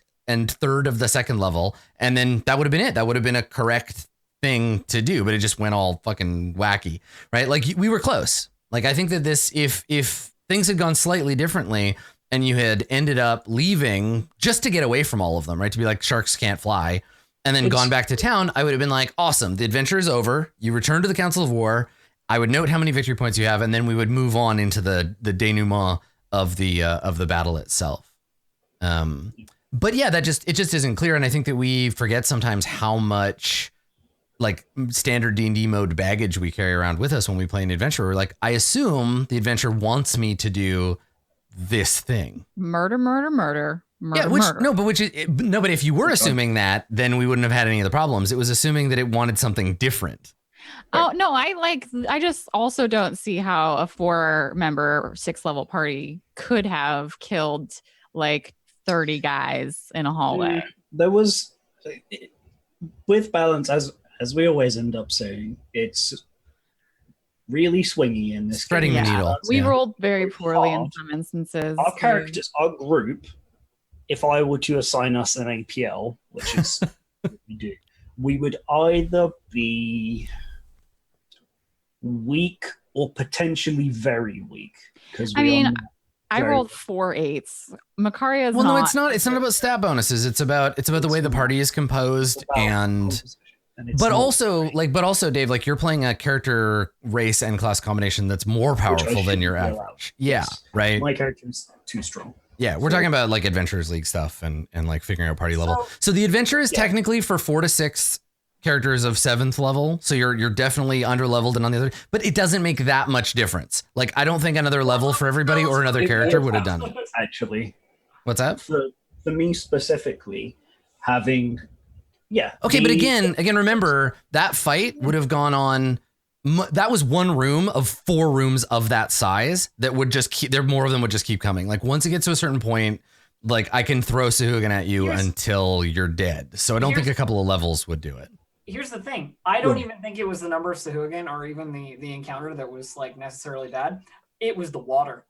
The water was hard. Water, we would have been fine. It would have been perfectly fine. There were too many, like, because you don't do sort of modular number bonuses, instead it's switches you flip on and off. Yeah. We had all the hard switches flipped on at the same time. Yeah. Which does a lot more than like they have a +3 attack. Yeah, having all of those things, like this was the thing that like normally it's near impossible to hit you with creatures of this low attack bonus, but they all have advantage and they all have multiple attacks. So I'm making 10, 12, 16 attacks a turn. About one level, I would have had control water in one level. Right, but I mean, control water is not going to solve every problem for the whole dungeon. It would have cleared the hallway, so he didn't. So we could have certainly done better. Yes, yeah, it would have helped for sure. Yeah, I don't think we would have not died. Oh no, not with 4 other rooms, which is also like, okay, so again, like, how would a party of 4 to 6, 7th level characters supposed to clear out? I mean, I guess we're not supposed to. I feel like we could have used some kind of like. And this might be something for, enterprising dungeon masters, like some kind of alarm level or something in the dungeon, like how alert the dungeon is to your presence. There's little bits and pieces here, but I tend to prefer mechanisms over advice. So like some kind of tracker where I'm like, that would be so cool. Yeah, where it's like otherwise it's kind of fear of how far can people hear when people yell? How many rooms over can you hear combat from? And since this is small enough, it's like 1 million. Like everyone can hear. Yeah. If you did it like a system like that, that would be really awesome. Yeah, some kind of tracker that would raise the level of threat within the dungeon. Like the dudes don't even spawn until you hit like coral smashes start coming in once you've raised the second level. And this is the thing, right? Like we're talking about like a specific experience of the dungeon, and obviously like other people will have a different experience. If you've played through the first 2 adventures, you're going to be way more prepared to fight underwater and all of that crap, right? Because you've done water stuff in the first 2, so you may have like thought about it in advance, taken spells for it or whatever. Put on really tall hats so things can't swim on you. I think exactly, big spike things. I think the thing is that the premise and the mechanisms of the adventure, they're only misaligned like a tiny bit. I think you can very easily adjust it by just having the proposition of the adventure be presented to the characters as like you're a sabotage team. This is a raid. You're not here to kill all of them, but go in, cause as much damage as you can, and then run like hell, and then we'll follow up with the assault. All we need is Rin to learn Sugan and then have like a +10 to her persuasion bonus, and then you can that 8 is their god. That would have solved the adventure for. Yeah, being able to speak Aquan wouldn't have helped anybody because they don't speak Aquan; they speak Sugan. Yeah, it would have had to be Sugan. Mm-hmm. Find one nice Sugan to teach you Sugan. Yeah, I'm really interested in. I know there's another campaign on the Wizards D&D channel doing like a Saltmarsh thing, so it'd be interesting to see how they do it. But I'm really curious about actual play reports from the version from the 80s, like the AD&D version. I would love to see kind of how it compares and the way that the play style is different between the two. But yeah, so that's Ghosts of Saltmarsh. I think that it's a cool adventure in the sense that I think it's given us a lot of like new stuff to look at in terms of like that expectation versus reward thing. I like the victory points thing. I'm going to steal that for other adventures. Like I think that's very cool. That's a really cool way of measuring progress. That's not just murder. Like you could even take that and turn it into EXP in something like a D&D sort of module. Yeah, it is a bit funny that the adventure it uses milestones, but milestones is easiest, right? Like complete an adventure, get the level. Yeah, there are really interesting mechanics that don't make it into the full game, that make it into certain specific adventures. Yeah. I came across one. I did an Adventurers League module for some people a little while ago, and they had a really cool system of doing there was a murder thing that went on, and you had to confront this enemy to tell him that one of his like compatriots was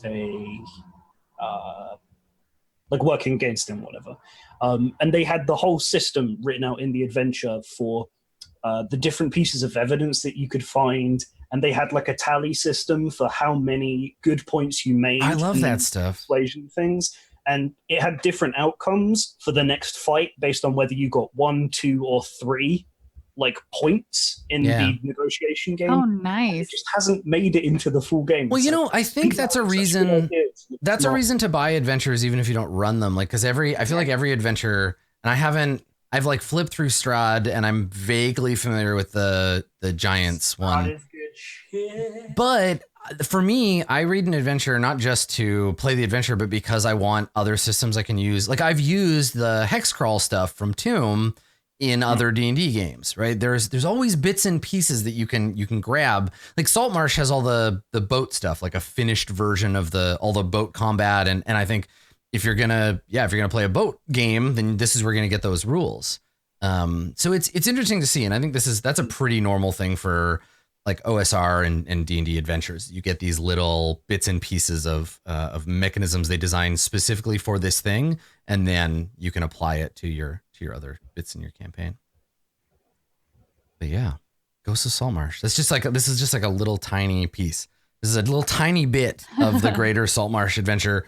There are, I think, 5 or 6 other adventures crossing a whole bunch of different levels. Some of them are good for one shots. Some of them are part of a larger campaign, like this one. And you can find all of that stuff on the Roll20 marketplace if you want to go and check it out yourself. If you want boats, if you desperately need boats. I have a longer version of kind of the discussion of the module and all the stuff that goes into it over on my YouTube channel. But otherwise, the best way to do it, and the best way to do an adventure is to just do it, I guess, or watch somebody else try to do it. And I like that we had a chance to sit down and talk a little bit at the end about like the structure of it and some of that. I think that's really cool. So thanks, friends. Thanks for that. Yeah. But I think that's all the time we got. So we will bid you farewell. We're going to return, I suppose, then next week to the Dungeon of the Mad Mage, where we will live for the foreseeable future. Where are we starting the floor fresh, or did we like? We can figure it out. Yeah, it's fine either way. This can very easily be like a weird Halaster illusion if you want to just pick up where we left off. Yeah, I think we were in level 2 or 3. We've got so many toys. 2 levels worth of toys for the dungeon. If you already leveled up, you have to do it again in the other account, because otherwise I'll have to copy your characters back over, and then level 7. So just jump back over to the other Mad Mage, go to the Mad Mage account, and update your characters. I can put them in the character vault if you want. If you're going to be lazy about it, I can do that. We could do it ourselves. But you can, yeah, that's true. You should be able to do it too. So we'll come back and you'll all wake up in the dungeon and wonder why you're all so damp. And we will carry on with the Dungeon of the Mad Mage next time. And in the meantime, everybody here is always up to doing things. So let's find out where we can do that. Let's start with Bluejay. Bluejay, do it. It's me. I unmuted. Hi, I'm Bluejay. You can find me over at twitch.tv/Bluejay, where I started a Dragon Age Origins run and then got distracted by a Stardew Valley tournament. But I'll be back to Dragon Age Origins now that the Stardew Valley is over. So you can see that. And then I'm also on Twitter, at Bluejay_712. And Lauren and I did a cosplay of the D&D characters that died today that didn't really die. And those pictures will be going up soon on my Patreon. Links on my Twitter. I have some behind the scenes ones. Yeah, I want to see. Mm-hmm. Nice. Cool. Down below, it's Dave. Dave. Hello. I can't stop thinking about this dungeon level alarm thing now. I think I already don't have enough time to do things like that, but that sounds so cool. That is the kind of thing that the world needs, and that would be great. Like, it'd be a great buy on the DM's Guild, right? Can I just have it? I'm not going to develop it. I ain't got time for that shit. You do it. Hell yes. All right, sweet. For my stuff, I'm not doing this. Unfortunately, I had to shelve some summoner stuff. You can check my Twitter if you want to check some more of that. Apparently, my other temp work was like, oh yeah, this stuff we had to do for like August. We actually meant June. I was like, okay. Months are hard. Calendar's hard. So yes, So we're still on the 0.1 version of that, though I've put most of the feedback in. So thank you everybody who's checked that out so far and given me feedback. It's been super helpful. Other stuff I'm going to be doing, there's a Final Fantasy XIV expansion by the end of the week. I will probably just stream myself without a camera or anything on there so people can give me money while I play a video game I was going to play anyway. And that's going to be at Dave_Human on Twitter. Thanks. Twitch. Yeah, Twitch. Which Thanks. you can get the link from your Twitter. Yeah. Cool. Down over here, it's Lauren. Do the thing, Lauren. It's me, Random Tuesday. You can find me pretty much all the places at Random Tuesday. I do a lot of cosplay on stream, as evidenced by the mess that is behind me. And so you can check out all my cosplay work on social media and my website and Patreon. Otherwise, sometimes I play video games when I force myself to take breaks from cosplay, which is the thing that I'm theoretically doing. She says, having worked on a project yesterday on stream. We're doing great. But Working is taking a break, right? I was like, I'm not allowed to sew. I'm starting a sewing project. Good. Like a day of each other. Nicely done. But we did pictures with, I don't actually know where Bluejay isn't on the screen in relation to Like me. over Very here excited. somewhere. And like, Adam took them. They looked really cool. The like view that I saw on the camera. I have some behind the scenes post pictures. So I will also make sure that your underwear is not in the picture because I heard that that's going up on your Patreon. Oh, thank you. Yeah, Yes. yeah, Yeah. yeah. Thanks for that. Bluejay. Thanks a lot. Random Tuesday. Yeah, that's it. Me. Good stuff. Last but not least, playing Rin Stillwater. Winner in Stillwater. It's Distracted Elf. Hello, friends. I'm Distracted Elf. You can find me at twitch.tv/DistractedElf or on Twitter at DistractedElf. Currently, I am playing a bunch of a weird game called Kenshi, where I'm naming a bunch of post-apocalyptic miscreants after chat. So, you should come and That seems cool. Yeah, it's pretty all right. It's really weird and fun to watch. Nice. That's my whole deal. Good. So. That's a good deal. I like it.